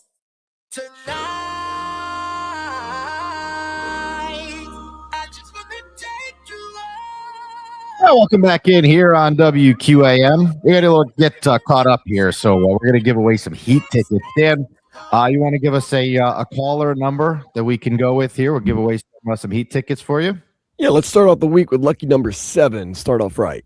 All right, you're going to get a pair of tickets to Heat and Nets. So we'll do that. Caller number 7, Dan, said 305-567-0560. This YouTube chat thing is wild, Omar. I don't know if you're following this thing here. I'm not paid by the Dolphins. I don't know that you are, Omar. I would assume not. Nope. Knowing you as well as I do, I know that you're not. I don't know, man. I don't know where people get this stuff from, if this is just like their way of coping. But yeah, man, none of us are paid by the Dolphins. None of us, have anything other than I guess a rooting interest. I mean, I'd like to see them do well, but yeah, it's crazy. This guy, True Fin Fan, he's got I guess that's an old picture. Dan Marino's his thing here. People who fuel the Dolphins ownership to keep lying to us and whatever. Come on, man. There's no giant there's a lot. I know there's a lot of conspiracy theories going around in the world these days. I'm a huge conspiracy theorist, by the way. Yeah, I know you are. But there's nothing going on. There's no conspiracy here with the Dolphins, man. No one's feeding us stuff. No one is trying to make stuff up or whatever. You must get a lot of this though, I'm guessing, Omar. I'm numb to it right now. You know that. I know you are. Yeah, I'm numb to it. No, we don't have some sort of directive from ownership to try and. What exactly? What are we selling today? I don't know. Like, that's the weird part of it too. Is like, as far as I can tell, we've been pretty negative about everything going on over there. So I haven't really had a good word. I'm not negative. I'm numb. I'm truly just numb. Yeah, like, And, if you you look at the games, go to the games. You want to watch the games, watch the games. Whatever. But like, don't accuse us of trying to shill for the team or whatever. That's just not not reality. But nevertheless, what reality is Alex Donno is going to join us, and we'll take a little breather from this Dolphins anger fest here that we seem to have we have started. Omar, I don't know how that happened, but we'll talk some Canes. Nothing bad with them right now. Alex Donno, he's the host of the Locked On Canes and Locked On ACC podcast. He's going to spend an hour with us coming up next here on WQAM.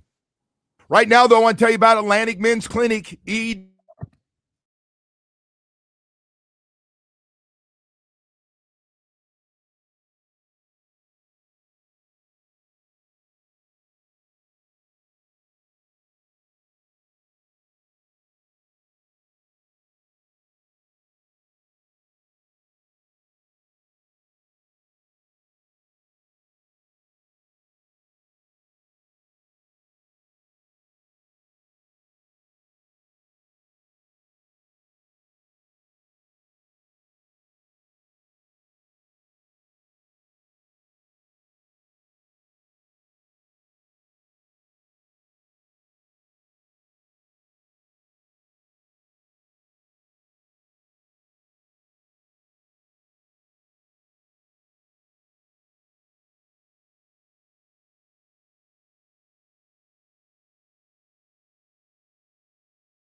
WQAM FM and HD1 Miramar, Miami, Fort Lauderdale. WQAM AM Miami, an Odyssey sports station.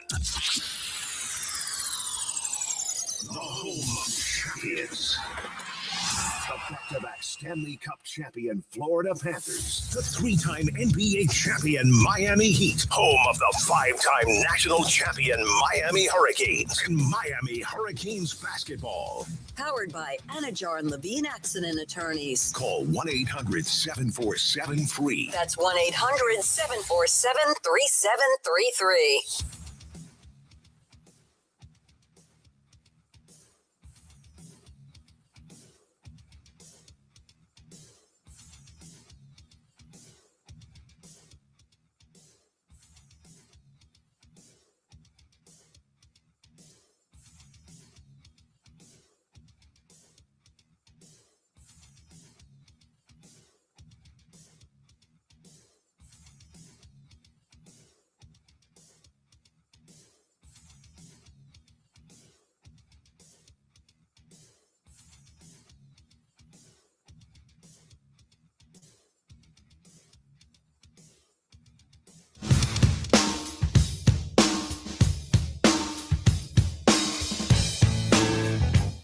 I'll make sure to turn my mic on next time as I'm talking. That was a great update.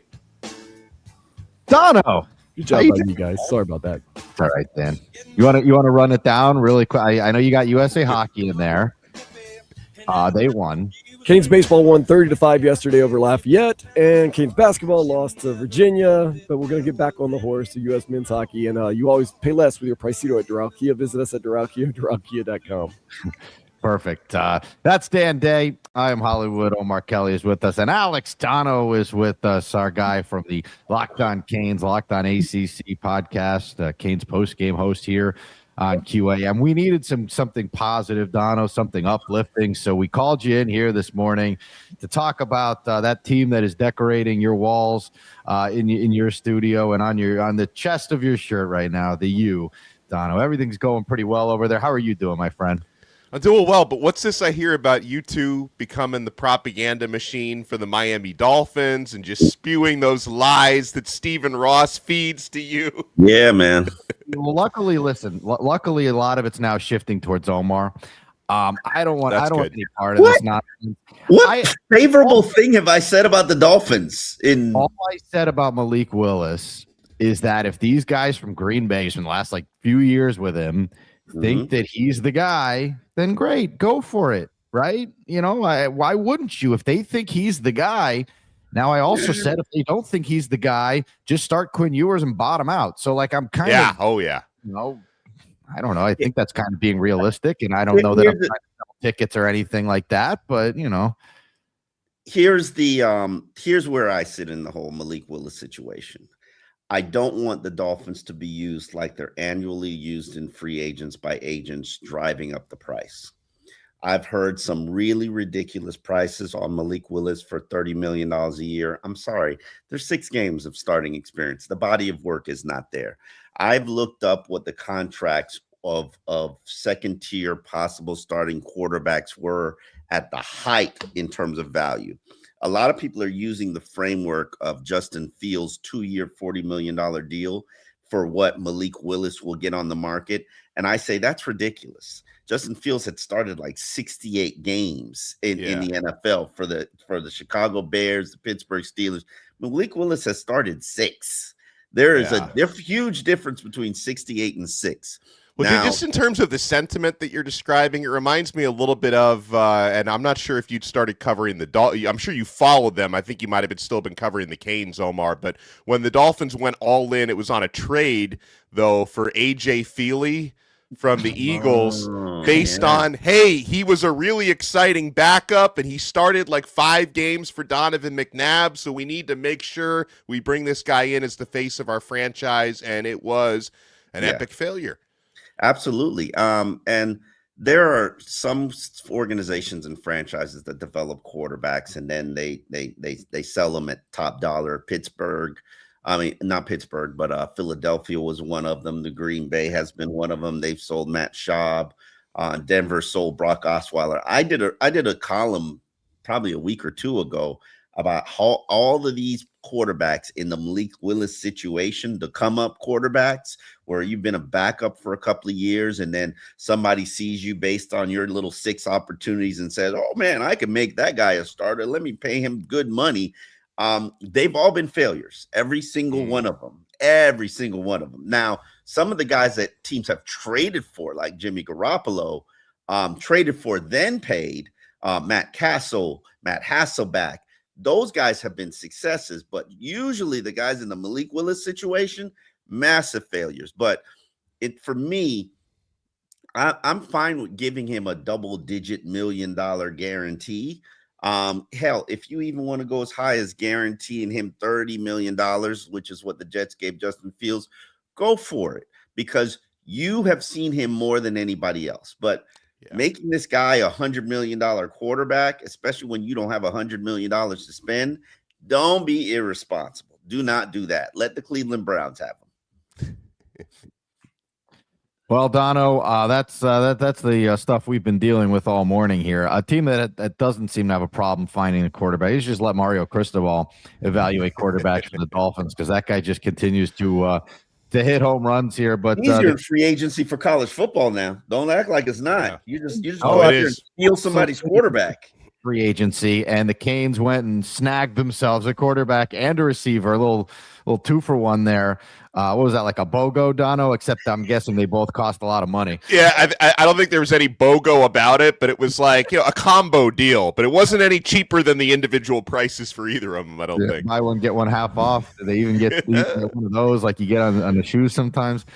It really is. It is amazing how well things are going at the University of Miami right now, and you look at what the basketball program is doing, and they're on their baseball team.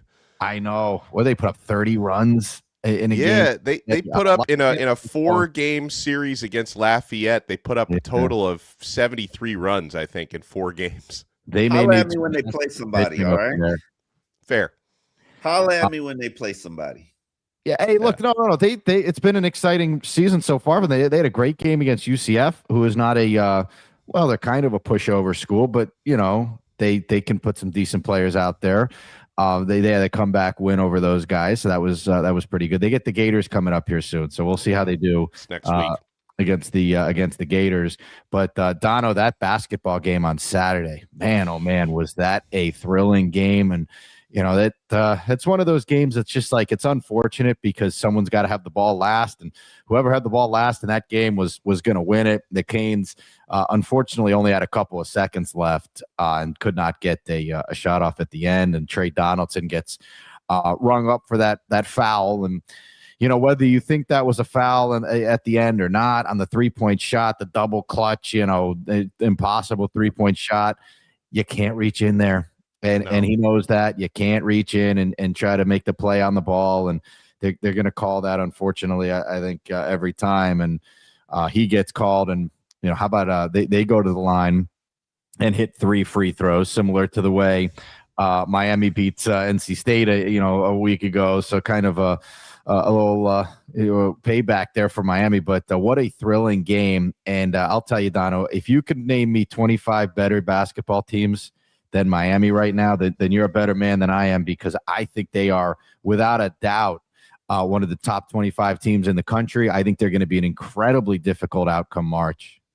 Yeah, I thought they should have been ranked in the top 25, last week, coming off of the North Carolina and NC State wins. I thought that would be enough to get them ranked, and it should have been. They had a gutsy win after that against Virginia Tech. It was just 3 straight awesome performances, and I would even say the performance at Virginia, which would have been a quad 1 win, a high-level win if Miami could have gotten it, for them to be that competitive. Like Miami basketball fans, especially with the way they've been playing in the month of February specifically, like we've reached a point of spoiled where you feel really, really bummed about a 3-point loss on the road at a top 15 team. Like you have earned the right to feel like, man, we had this game. That was a missed opportunity, because the team is right there now. And, they're still going to have their opportunity, depending on how the season finishes, to have a double bye for the ACC tournament, which would be big. And I think the Canes already, based on that run that they had in the previous 3 games, specifically the North Carolina and NC State wins, I believe Hollywood, we've already punched our ticket to the NCAA tournament. I think the latest bracketology has us around, a 9 or a 10 seed. Obviously, you've got to take care of the couple of easier games that are still on your schedule and hopefully try to win one of these tough ones remaining. But I think Miami's pretty much close to a lock as long as they don't pee down their legs over this final week and a half. Yeah, I'm with you. And Joe Z has advised me against, calling them a lock or anything like that. And yeah, I probably shouldn't have used that word, but is there more bias in any sport, like college basketball? The bias towards the name on the chest is so bad. And I know that we have it in football to an extent as well. Oh, yeah. I definitely have it in football. But in college basketball, is there anything worse? Like Kansas gets whooped at home by Cincinnati. They lost by 20 points. They got the first pick in the draft who doesn't want to play, wants no part of any of this stuff, right? I don't get it. What were they ranked? 8th? Miami can't crack the top 25 with the body of work they've put together. And by the way, you mentioned Virginia was a top 15 team. You know how many wins Virginia had against ranked teams? How many? 1. That's it? Really? Yes, they beat. It was Louisville. They beat, if my memory is correct, but it was 1, and they basically had the same resume as Miami. And the Canes took them, get down to the wire on the road. I think that game's at the Watsco. I think Miami wins that game. I agree completely. Yeah, right. And I think Virginia got some home cooking on some of those tough threes that they were making in that game. They hit a lot of tough shots down the stretch of that one. But man, I just think this Miami thing, for them not to be a 100% lock at this point, Donno, would be absurd. But man, they give the benefit of the doubt to those teams in college hoops. Are we saying that if they don't put together a stinker in the ACC tournament, they're still in? Is that the level of? Yeah, I think so. Especially they've got a double bye because then you don't play till the quarterfinals. So yeah, I think now the way they finish the regular season, I think it's going to decide it. I don't think the ACC tournament will. So I think Donno's right. Like if they lose the next 4 games and they go out in the first round of the ACC tournament, then perhaps this conversation changes. There is no scenario where that happens, though, right? Like you got Boston College on the schedule at home. Yeah. That's a very winnable game. And then you have a chance to finish it strong against Louisville. And that will, that can really cement you as, you want to get past that maybe 10 seed. Donno, I could certainly see them moving into to an 8 seed, 9 seed type of situation here as well. I think there's definitely an opportunity for this team to move up. Yeah, and to your point about all the, the biases, I feel like if you give Miami's same exact resume to a more established basketball program, we're not even talking about a 10 seed right now. We're talking about a 6 or a 7, right? Yeah. And then, when you start the season, Duke is like automatically a number 1 seed until proven otherwise. That's just the way this thing works. And like you said, it's the same thing in football, right? I mean, Georgia and Ohio State are always going to start the year in the top 5, right? And it's like they're there until proven otherwise. I keep seeing every year now we're talking about Arch Manning as a favorite for the Heisman Trophy, despite how much he sucked last year. And we're on the merry-go-round again. Everybody's got Arch like, oh, this is going to be his year for the Heisman. And Texas is going to win a championship. He's a Manning. Exactly. So, I mean, life isn't fair, Omar. The only thing that guy would be good for right now if he was drafted is for selling jerseys. That'd be about the only thing that he'd be good for. We talked about him earlier in the show, Donno. Remember they had guys that cover Texas football that were asking him before the season started if he was going to come back for another year before it even started. And then you had that idiot from ESPN, the guy who was running for Congress, whatever that guy's name is. Oh, Feinbaum. Yeah, who said that he was like the next Tim Tebow and he's going to be the greatest college quarterback in history. And it's like, do you even did you go out to practice and form this opinion? Like, how did you form this opinion? Because he's like a Manning. He's got the brand, baby. Yeah, but you should, if you work for ESPN and you're in a high profile position like that, don't you have some sort of responsibility to like at least put a little effort into your take? Like, I'm not saying that like we put maximum effort in here or anything like that. I don't give too much credit, but at least we show up to a practice or two. And like I watched Cam Ward practice and I thought, wow, he looks really good. He's very impressive. I saw Malachi Tony practice, and I thought, wow, he looks pretty good. And Carson Beck looked pretty good when we saw him out there in the fall practices. Like, I just that's how I kind of form my opinion. I just like I don't know how that guy even got to that conclusion. Like, was he fed that information? Archie Manning still hasn't beaten out Quinn Ewers. Like, we're still waiting for that. Yeah, exactly. Well, Alex Donno's going to hang with us here for the rest of the hour. We got we'll get to some more Cane stuff with him as well. We do have Canes football. I guess spring football is right around the corner here, Donno. How about that, man? That is. I actually want to talk to Donno about the NFL Combine because what has these draft analysts all in their panties in a bunch. Ruben Bain.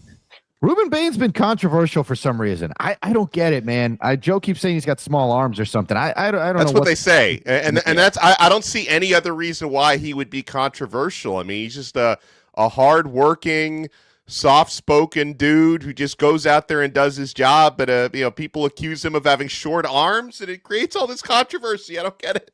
Ruben Bain may have had, if you look at the body of work that he had in the playoffs.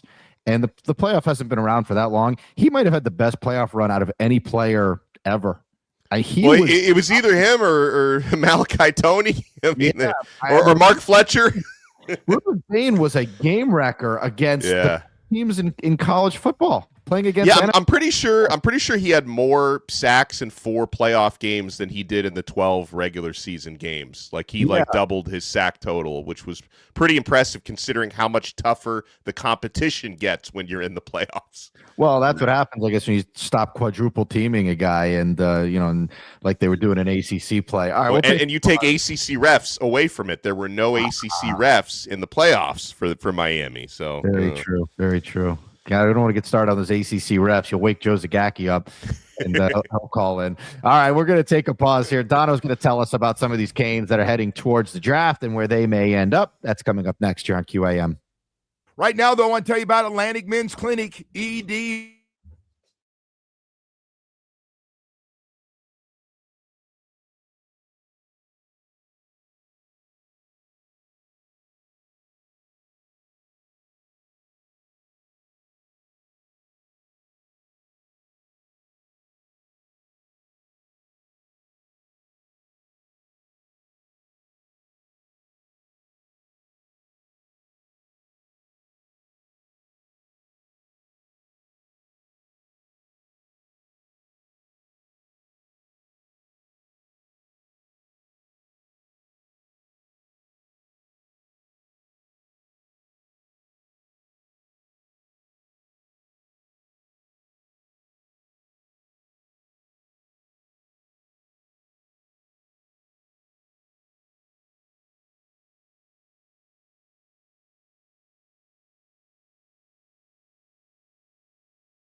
All right, welcome back in here on WQAM on this beautiful Monday morning. It really is nice out today. It's cold out there, by the way. If we're catching you as you're heading to your car to head out to work, it is cold out there today. It is like 50 degrees. I was not expecting that. It was hot as heck yesterday, but that is how these violent swings of weather go down here. Donno is with us. Donno, good morning, my friend. I want to get your opinion on this Pat Riley statue here because someone texted in on that. And congratulations to Pat Riley, by the way, who deserves all the recognition that he is getting. Got, of course, the court down here, the statue out in L.A. And yes, to someone's comment, yes, it does look a little bit better than the Dwayne Wade statue, I suppose. They seem to know what they're doing, though, out there. Like the Heat thing was a first-time deal. The Lakers have like 50 of those statues out there in front of the Staples Center. And those are really cool. If you ever get a chance to get out to that place, and I know it's not called the Staples Center anymore, whatever it's called now. Is it still named after a crypto thing? Is crypto.com? Yeah, did they not? They didn't scam anyone, so they're good. I don't think that one scammed anyone. It was just the one down here. Okay. There we go. Good statue.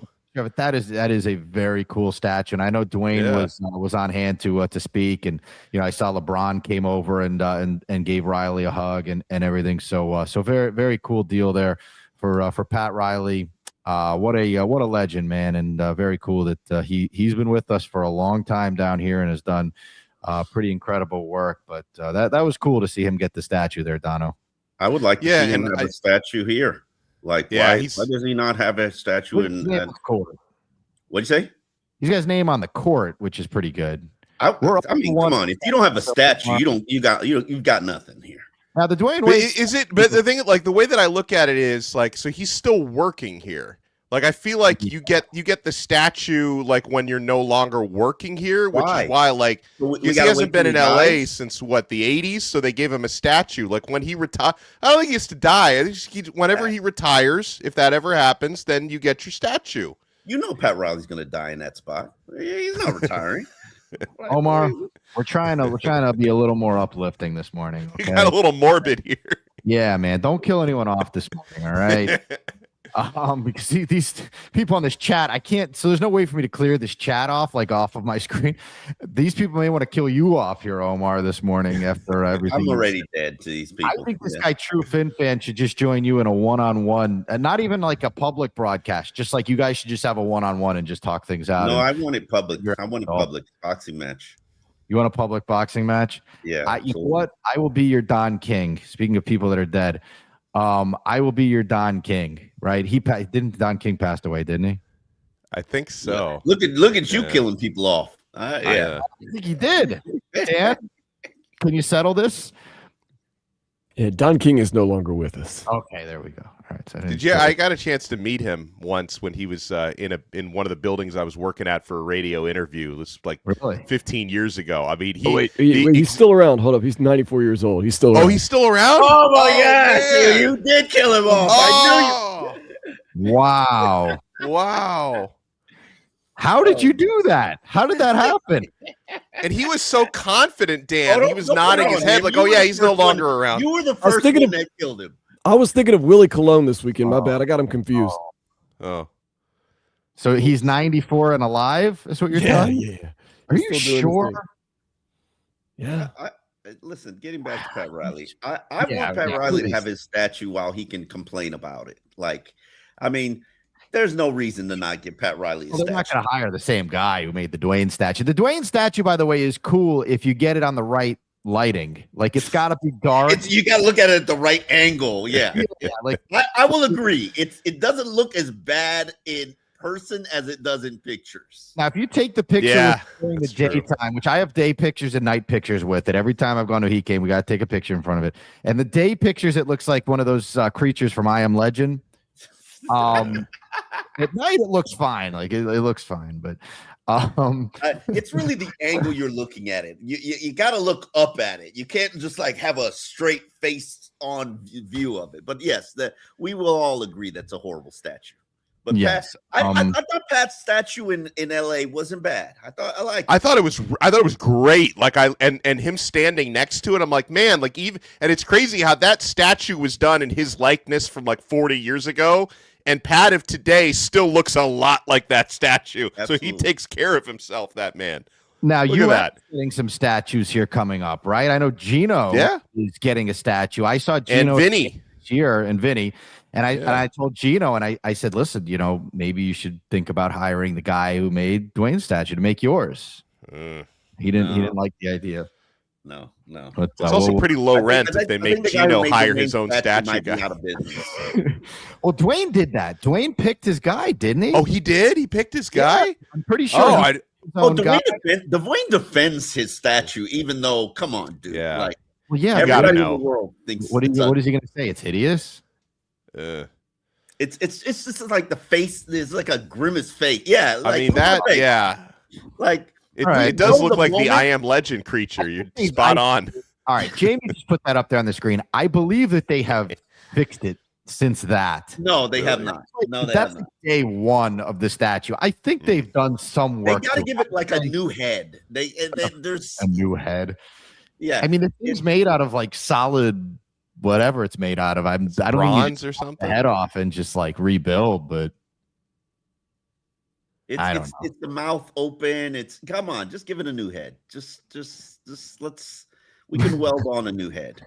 Pat's statue is amazing. That's a great statue, that Pat one. Speaking of statues, we have to start getting some statues outside Amaranth Bank Arena. We'll put a little Matthew Tkachuk action up there. That guy, by the way, I mean, he just when you think it can't get any better for Matthew Tkachuk, man, the gold medal. And I got to tell you, I love him trash talking. What's his name from the Edmonton? Leon Draisaitl. And Draisaitl and those guys. Like I love that, man. How awesome is that? He talks it. He backs it up. And Donno, I asked Dave this earlier in the show. I'm like, is Matthew Tkachuk underappreciated down here? And Dave had a really good answer. And he was like, well, that's kind of how the market is for hockey down here. And he's as appreciated as hockey is. And it's he is right now, without question, the best player in any sport that we have in this town. And I know Messi plays here too, but there is no question Matthew Tkachuk, first of all, he's the face of the sport in this country. Yeah. he and Hellebuck now are. And Dave's right. Like it's the nature of playing hockey down here, and it's changing Hollywood because, before the Panthers started winning Stanley Cups, like 15, 20 years ago, if you were, a high-profile hockey player, you kind of came down to play with the Panthers to be a little anonymous, right? It's nice not to be recognized when you go shopping and you go out to restaurants, because if you play in Toronto, you have no private life. Like everywhere you go, you're a rock star walking down the street. I think that's changing a little bit. But in terms of Tkachuk being a little underrated and undervalued, I gauged the reaction he got when he was the guest picker on College Game Day down here in Miami. And I can remember like when that was announced, like it's going to be Matthew Tkachuk, it was a very lukewarm reception for him, which I think tells you a lot just about, they got a hockey player to be the guy. I know a lot of Miami fans wanted it to be like Dwayne Johnson or Michael Irvin or something. They're like, Matthew Tkachuk is it? Now, I think he nailed it and he did a great job, and I think he won over some more fans after that College Game Day. But it was a very lukewarm reception, which you wouldn't really expect for a guy who was a major protagonist on a team that had just won 2 straight Stanley Cups. Like you would have expected more of a universal welcome for him being the guest picker, and that's not how that played out. Well, I think what we learned during the Canes run to the national championship is that this is still, first and foremost, a football town. And this is a town that was very hungry for a winner in football. And I think that was certainly evidenced by the prices that people were willing to pay to get into that national championship game. I mean, those were Super Bowl tickets. People were willing to do just about anything to get into that game. And I just think people really were starving for some sort of relevant football down here, right? I mean, those playoff games, each playoff game, like, I know it was funny, like we were going through the playoffs and go, this is the biggest game in 25 years in this town. This is the biggest game. Now this is the biggest game. Now, like every round became the biggest game ever. And it's like, in reality, nobody had played a game of that level of meaning since the last time Miami had played for a national championship, which was like, what was it, 24 years ago or something like that, 25 years ago. So nobody had played in any games of that magnitude until that time and until this past season here. And, to be honest, Donno, those games kind of snuck up on me. I wasn't expecting it. We didn't go into the season thinking that, Miami was going to be, maybe you thought they had a chance at the playoff, right? But I don't think especially in November, nobody thought that was going to happen. And something switched, switch flipped with that team. And all of a sudden started playing the best football out of really anyone in the country outside of perhaps Indiana. I mean, I can't emphasize that enough that the loss that they suffered to SMU was a major blessing in disguise. And it was, a blessing that they were able to actually get into the college football playoff, because at the time it felt like that game was like probably eliminated them. But then they finished the season so strong in their final 4 games. Like, you talk about not expecting that playoff run, Hollywood. When we went into that final selection Sunday for the CFP, the odds were against Miami even getting in. Like, Notre Dame was, based on the way they'd been picking the field for the past 6 weeks, it was supposed to be Notre Dame and not Miami. The committee came to their senses at the final hour and Miami got in. But after that SMU loss, they just realized, they had that famous team meeting the day after where they watched film of their best moments from early in the season with the lights off and the sound off. It was like a 12-minute film reel, the way that Mario Cristobal described it. And then they just all decided, like, hey, we have to get back to that team. Like, we can't be shooting ourselves in the foot. We can't be getting complacent and conservative. And I give that group so much credit because, I mean, Hollywood, Omar, we've been Dan Day, we've been watching this team for so many years. And oftentimes when Miami over the years suffers a tough loss, things tend to get worse after that, not better. Like, it usually is a turning point in the rut. You lose that SMU game, you usually lose 2-3 more games after that. But and this happened under Mario's watch too.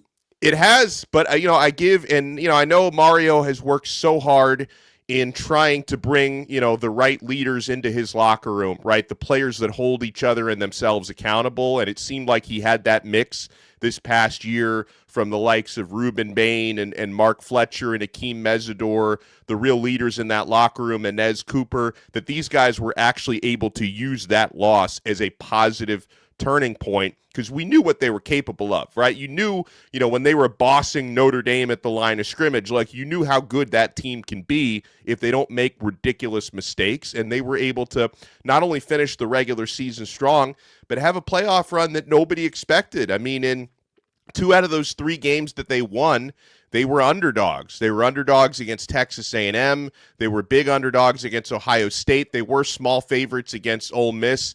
And then, I know they didn't beat Indiana, but they were supposed to lose that game by double digits, and they had an opportunity at a game-winning touchdown on the final drive, which is better than, 90% of the college football population expected them to do. So I hope that some of that mojo can carry over into next year, because I think the team is actually more, by and large better roster-wise, quarterback-wise. I think the team is going to be even better next year. I just hope they can have some of that same mojo next season. And I was actually going to ask you about that, Don, and we'll get to that in the next segment.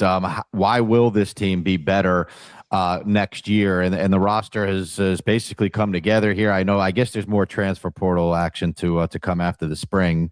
And they don't do that one anymore. There's no more portals. The guys can still quit and leave if they want, right? Well, we learned last year with Xavier Lucas that there's kind of no such thing as if you have a good lawyer and you're able to meet the academic deadlines, there's no such thing as the transfer portal if you're willing to really be clever and find the loopholes. I can't even keep track of it anymore. It's gotten so wild out there in college football, but that Canes roster is coming together here. We'll get Donno's take on the upcoming roster with spring football around the corner. And as promised, we did not get to that this year in this segment. We kind of got sidetracked a little bit.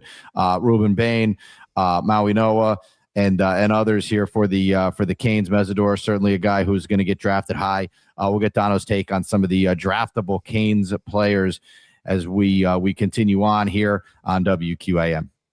Hey, right now I want to tell you about something else that's very, very important, man, your mental health.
day off right.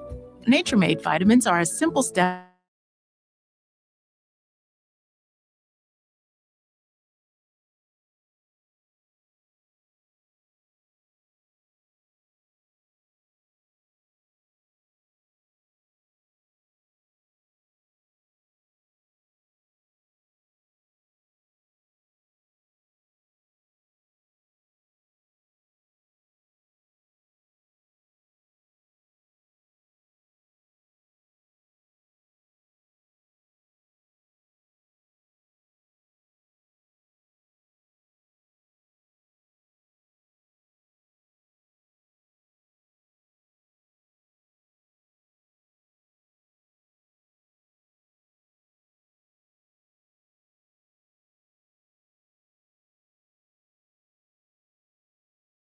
Second Avenue out of Broward County, tapping those brakes along.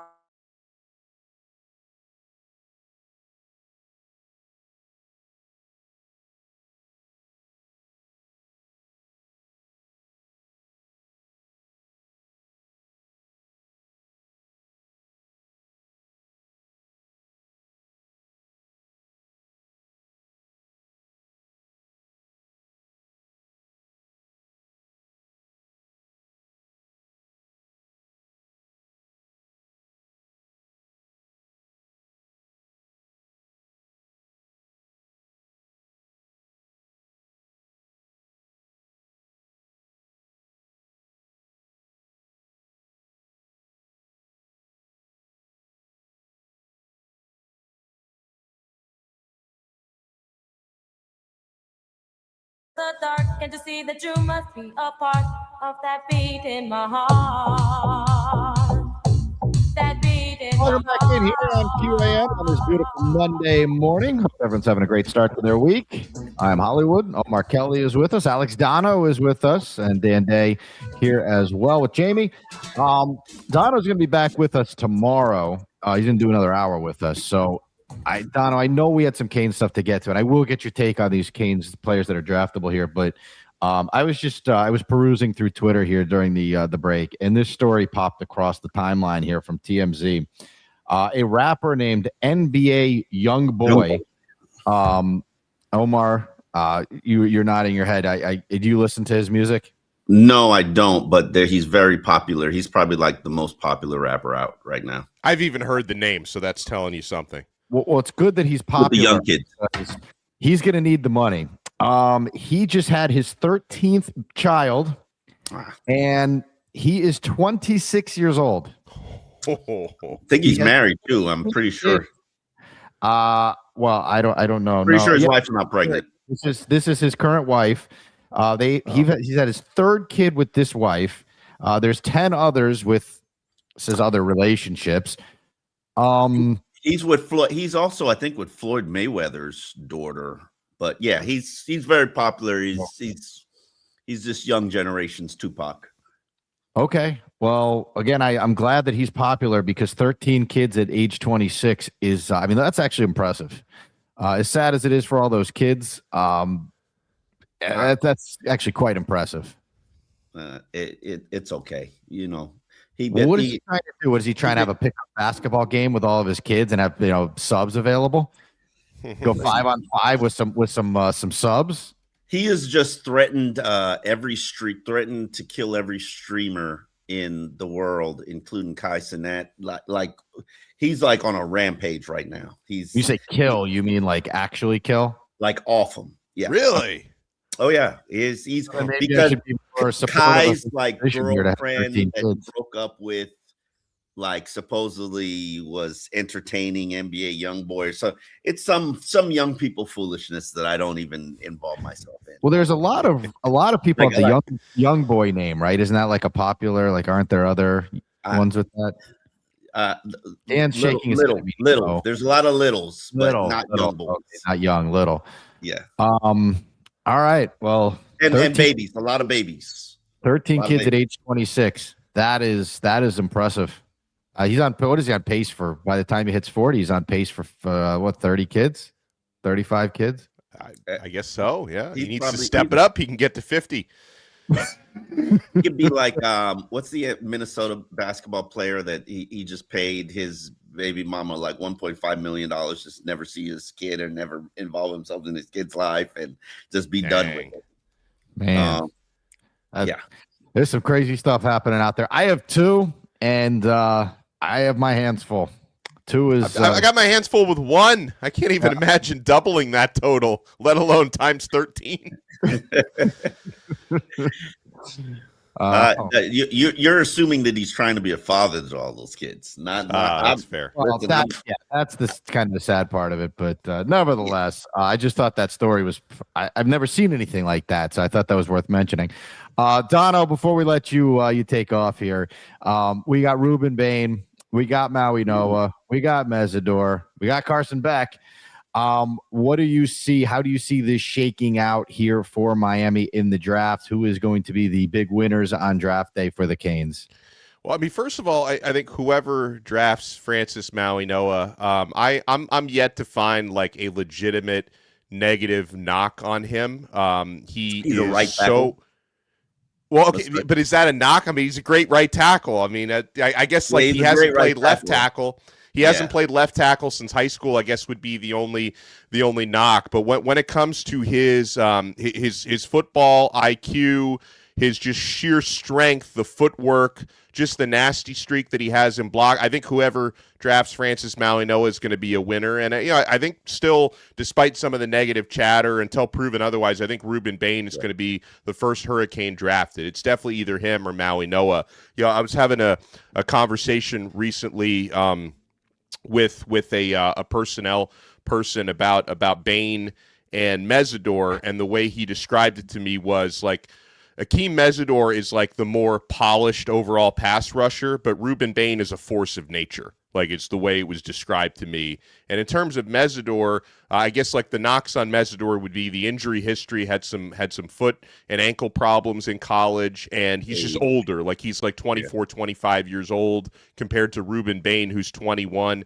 But I think Mesidor can possibly sneak into the first round, hopefully.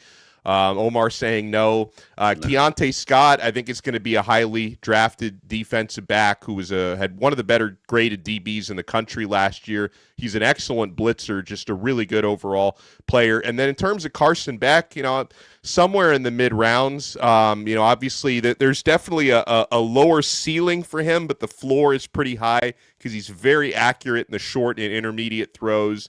And he can run an offense. Like, he can absolutely manage an offense, which makes me think he's an NFL quarterback. It's just the question of, is he more of a career backup type, or is he, someone who projects as a starter? But he'll be drafted at some point.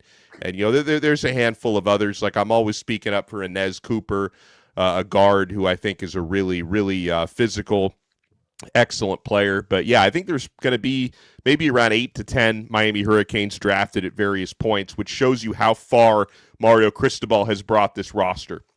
Because the year that he took over, there was about to be one guy drafted, and then 4 years later, we're talking about 8 to 10 guys now. It's interesting to watch the combine process, because Ruben Bain, who isn't going to work out, who's decided he's not going to work out, and I think that's a wise choice. I mean, as the film, what do you in the Draft and Pony show? And yes, you like to stack apples up with apples and see them on the movement on the field with their peers. But what does Ruben Bain have to gain from it? Absolutely nothing. And all they're going to do is just nitpick him to death. I mean, soon we'll hear about these 31-inch arms and, how many players have had success with 31-inch arms. Interestingly enough, I compare him to Terrell Suggs, just as a very squat, edge rushing demon, power, moves, speed. He doesn't have a ridiculous bend, but what's the university?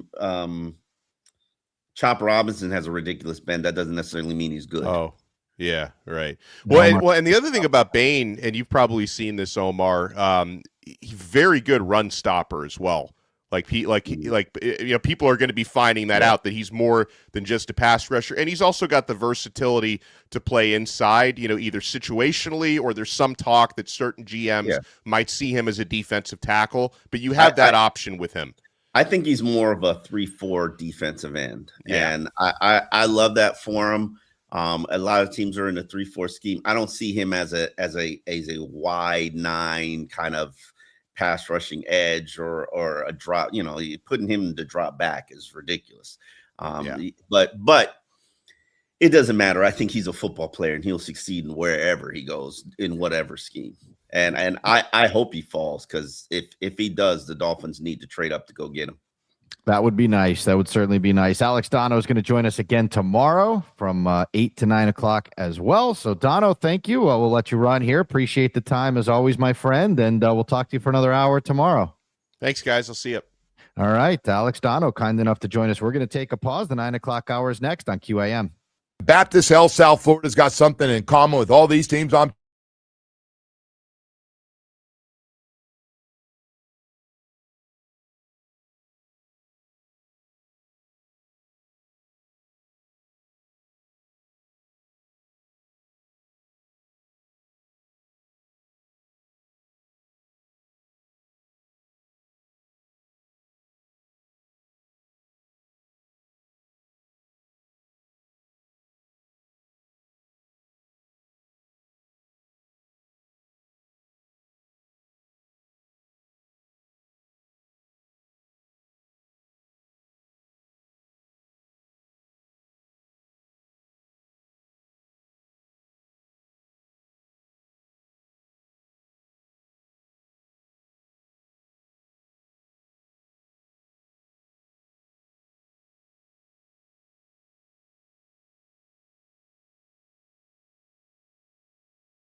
Corner. Powered by Anajar and Levine Accident Attorneys. Call 1-800-747-FREE. That's 1-800-747-3733. You always pay less with your Pricito at Doral Kia. Visit us at Doral Kia or DoralKia.com. The Heat, they beat the Grizzlies 136-120 Saturday. They play the Bucks tomorrow at 8. Canes basketball team lost to Virginia 86-83. They're up at Florida State tomorrow at 9. The Canes baseball team, 4-game sweep of Lafayette over the weekend, winning 30-5 yesterday. They'll be at FAU Wednesday at 6:30. Inter Miami lost 3-0 to LAFC. They're going to play in Orlando City on Sunday. And the men's hockey team took home gold against Canada, winning 2-1 in overtime. I'm Dan Day. Now back to the Joe Rose Show here on 104.3 FM WQAM.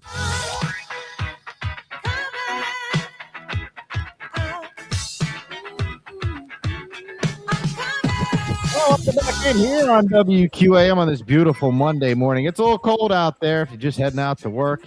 It's about 50 degrees today. I am Hollywood. Omar Kelly is with us. Jamie and Dan Day driving the program. Omar, this was a strange story that I came across here. I told you I went to wrestling on Friday. WWE wrestling was here, SmackDown. And they are basically using the SmackDown and Raw and all that to promote their upcoming pay-per-view event, which is not technically not pay-per-view anymore. It's what do they call it? ESPN Unlimited. Have you heard of ESPN Unlimited? No, but I believe you. ESPN Unlimited is like $30 a month for something. I'm not even sure. And what's the unlimited part? Like, I honestly no, to be quite honest with you. I just know that the last time I tried to pull up one of these wrestling events for my son, they were like, you need to subscribe to this ESPN, not the one that you are currently subscribed to, which does not get you these events. I remember I used to be a WWF World Wrestling Federation. I used to be that guy, and I used to go to the video store and like impatiently wait for WrestleMania to be available and then watch WrestleMania on video. Yeah. Well, those were better times, man. To be honest, I miss going to Blockbuster on a Friday night. And you spend the $6, $5-6 to rent. Wait a minute. I miss when we got Netflix movies mailed to us in the mail. I miss that era. That was a short, little period of time. I never really got into that. 2 years. And like you gave the movie back when you felt like it, and you basically, if as long as you didn't give it back, you weren't getting your new movie. You remember those days? I do remember those days. But I miss Blockbuster. I used to love going there, and you'd pick up the movie and the candy, and you'd be all excited. And now it's like we have 1,000 movies at our fingertips, and it's like kind of whatever. Oh, I can't find anything. I can't find anything. $5 but if you're paying $5 to rent a movie, I got 4 streaming sites. Yeah, nothing to watch. Exactly. But anyway, the reason I bring this up here is because the WWE is going to black out this. I guess we'll call it a pay-per-view for lack of a better term here. The Elimination Chamber event, which is coming up on Saturday. Now it's in Chicago at the United Center, and they have not been able to sell this event out. Part of the reason to that may be that the get-in price is almost $260 per ticket. Whoa. And this is to sit quite high up behind the stage at the United Center, which is a big building. It's a big hockey arena. So people, rightfully so, don't want to spend that money to go and see this event. Is the elimination thing like a steel cage match? I mean, it's something to do with a cage. Yeah, there's some sort of cage. And I love those cages. Not 1,000% sure how this one works. But nevertheless, apparently WWE has some rule that commercial establishments within 50 miles of the arena will be barred from airing the event, even if the business is paid for the licensing fees to WWE. Okay. That is the rule for WrestleMania. So I guess if WrestleMania doesn't sell out, WrestleMania is going to be in Vegas at the big football stadium. I assume it sells out, WrestleMania, right? But and the event Friday here was sold out. I mean, it was packed. But this event may not sell out because the tickets are incredibly expensive. Imagine you want to take your kid to this event. A decent seat, I actually looked at this, a decent seat is in the $300 to $400 range. So That's you'd why be you never looking told at, me what you paid before you this get weekend. into parking or, the merch stand or the food, you're probably looking at $1,000 night to take one kid to this event, which is insane. I mean, absolutely insane. So people don't want to do it, which is like very understandable. So WWE is now threatening a blackout within 50 miles at commercial establishments, meaning you can't go to whatever place you enjoy in Chicago, the Cubby Bear or wherever. You can't go and watch this event. Are we really airing wrestling events at sporting bars? Dan, you're the expert on this. Dan is the expert on this, actually. Dan, now that it's on ESPN, it's like a sport now. It's on ESPN. ESPN carries all of their pay-per-view events. Are we airing this at sports bars, Dan? I have never been to a sports bar or worked at a sports bar and seen wrestling on the TV. At least not, with groups of people watching it. Maybe some rando wanted it on a channel, but no, it is not aired at sports bars. Yeah, I was wondering about that too, to be quite honest. I've never seen it on anywhere, but now, like, maybe because it's on ESPN, it becomes more mainstream. But anyway, the reason I brought this up is because it got me thinking about, remember when the NFL used to do that and the owner would have to buy the rest of the tickets? Nobody saw the Jacksonville, nobody saw Dan Marino's last game. Yeah, and it was like playoff games too. I remember, like, there was a playoff game. I think it was the Lamar Smith game where, like, they couldn't sell all the tickets for some reason, and they were like, "All right, we're gonna black the game out. Nobody will be able to watch it in Miami." And then, like, Stephen Ross, or was it Stephen Ross at the time? Yeah, Might not have even been. Was it Stephen Ross? Dave Wayne Huizinga. They used to buy all the tickets. Yeah, and they would buy the tickets themselves, and so that the game could be on TV. Just I remember think about how the NFL was just like dummy. Like now, TV contracts are what drives the league. Like they're ridiculously. So imagine saying to a league that, "Hey, we're not going to air your game unless you sell out that stadium." Like, are you serious? Like, these companies are paying like $25 billion to air these games. Yeah, I just thought that thing was pretty funny because it just got me thinking of, like, those old days when we used to have cable and they would kind of have you by the by the basketballs there, and they could do what they wanted, right? They're going to black it out. All right, well, you don't have much of an option here. There's no ways to internet stream these games. Like, even if they did try to pull some crap like that, we could probably find our way to maneuver around said blackout. So anyway, I just thought that was kind of a funny story. We got to take a pause. If you missed it earlier, Dave Hyde stopped by with us. He's got some great stories for us. He actually spent the weekend with Jimmy Johnson. Pretty cool. So we'll talk to Dave at the end of our program today. We will come back. We do have more to come here on QAM. All right. Hey, man, it's Truck Month at your South Florida Chevy.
patients who may benefit from taking injections or pills or photo.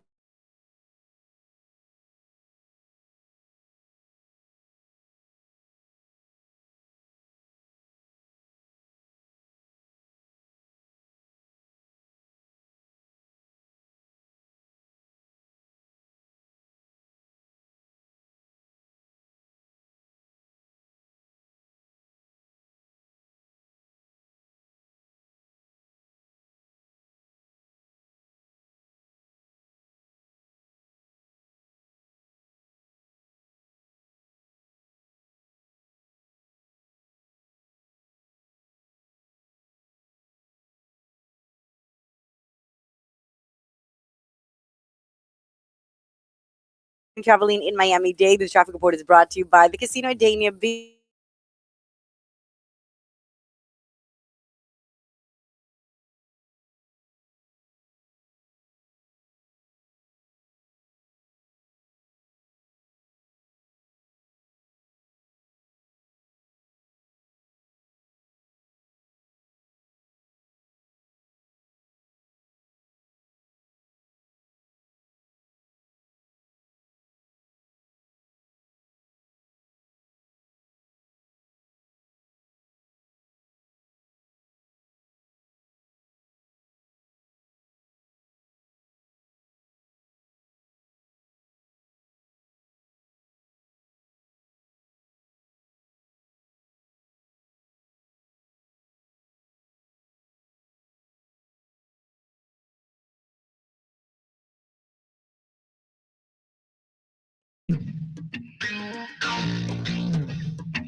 Welcome back in here on QAM on this Monday morning, cold Monday morning here in Miami. We had, by the way, a few people text in there like, you think 50 is cold. We had someone from Georgia, Atlanta was like, it's 25 degrees here. And then I know up north in like Jersey and New York and all, they're just getting pounded with snow. So I do feel for those people up there. Hopefully you get to stay home from work, though. Or school. Snow day or whatever. Well, hopefully there's school and hopefully you get to stay home. So you get the house to yourself. No kids. That's the ideal scenario, right? Kids got to learn, Omar. Come on now. They got to learn. Hey, remember did you participate in the Zoom learning during the pandemic, or was that your kid too young? I did. My kid was too young. Jamie was like in college during COVID, which I graduated high school in 2020, so that was heart of COVID, and then my first year in college was fully online, which was funny because like I went to UCF my first year of college, and like the classes were all online. You couldn't like do any school in person, but all the bars and all the nightlife and all that stuff was open and free games. So it didn't make a lot of sense, but it was quite a time, 2020, being in college. Yeah, quite a time indeed. Speaking of quite a time, the Dolphins Cancer Challenge is coming up this week. It snuck up on us here. It is coming up on Saturday. Omar. I'm walking. Yeah, you're walking? Yeah. That's fantastic, man. I'm very glad to hear that you're going to be walking. I did want to mention this. If you are interested in donating, I guess Omar, you have a team then. If you're walking, do you have a team? Yes, that we have a media team. We'll never not take money, but yes, we're I've fortunately satisfied my quota. I don't know about all my teammates. You've met your goal. Yeah. All right, well, that's good. If so, Omar's met his goal. Our friend, she's a friend of the show, Lisa, who is on Twitter. Lisa. Let me make sure I get this right here. At Fanatic1972. I also retweeted her link. My Twitter is Danny WQAM if you want to find it there, or find hers. But she is very passionate about this. She's the reason that I remembered it was now coming up this weekend, because she has been tweeting about it. She tweets about it all year long. So if you want someone to donate to, who is a very nice person, she always comes and says hello to us at Dolphins practices, and I saw her at the college football playoff fan fest thing. So again, her Twitter is Fanatic1972. So go on there and throw her a few bucks there for her team, because she is a very passionate fan. But that Omar, I got to tell you, that is quite an event that they have out there at Hard Rock Stadium. It thing just gets bigger and bigger. And I got to tell you, as someone who does not run, I guess I could walk, Omar. I mean, I physically can walk, but I am not a runner. Now, my son runs 5Ks. My 9-year-old, he runs 5Ks. He enjoys it. I enjoyed, to be quite honest, just hanging out at the event and eating all the food. There's a lot of food and drinks at the event. So even if you're not running or walking, you can just go, you can buy a ticket and you can hang. No, absolutely. It's a good event. I went last year. I vowed to participate. I've never done it before, so this is my first time. Unfortunately, I got a tricky knee, so I'm not going to be running. But I do want to get to the point where I can bike it. Huh? Yeah, we don't want you. You know, you'll probably fall or something. We don't need you running. We saw what happens when you try to run, so we obviously don't need that. But every week, Jamie. You know about this infamous run. You don't know about the infamous run? I did not. Wasn't even born when that run went down, man. Fill me in. Me and Omar raced on turf. Was it turf? Or was it the yes, the it was turf. That was my mistake, and I was being uncoachable. Omar thought he could beat me in a race, like a 40-yard dash. Yeah. And about I don't know 10 yards into it, he fell. He just fell down. No, I didn't fall down. I slipped and lost my footing. Adam Gase, who was the coach of we did it at the Dolphins facility. It was a big thing. The coaches were there. Adam Gase told me that I need to wear cleats because they just changed the turf and the turf was slippery. And I was like, I don't need cleats for this guy. Like this come on. Look at him. I don't need cleats. Wore some Jordan 5s, and man, I slipped and he pulled off the victory. And I made a comeback, but he did pull off the victory. So was Hollywood wearing cleats? No, I wasn't wearing cleats. And Hollywood was probably wearing some like whack New Balance shoes. You know, I'm going for fashion. I'm going for the look. He's wearing his dad's shoes that he usually wears, or maybe they were Under Armour. And let's be real about it. They're a little bit better for performance. Yeah, Under Armour had a big sale, Omar. I just cleaned up on Under Armour gear. They had the extra half off. I just cleaned up on that stuff. But no, that was buying it. That I know I might be. It was fun though. Remember Jason Jenkins helped set that whole thing up. That was cool, man. But yes, the Dolphins have their event coming up this weekend. So if you can support in any way, just either get out there or donate to Lisa, because she is a great ambassador for that event. And, phenomenal ambassador. I will retweet Lisa's when I find it. There we go. That's good. Omar's going to do that. Apparently, according to these two people on our YouTube stream that I've just been watching along with them all morning. They just think you're the worst. Listen. You may have to box both of them, Omar. You challenged one. You may have to do both. So I want to box somebody. I told you. Remember, we keep talking about finding a boxing studio. I miss boxing, and I want to get back to it. Even though my wrist is crap. I'll double wrap it. I want to get back to boxing. Challenge these people. Like I told you, I would do a boxing class with you, but I don't want to get hit in any way. Like I am.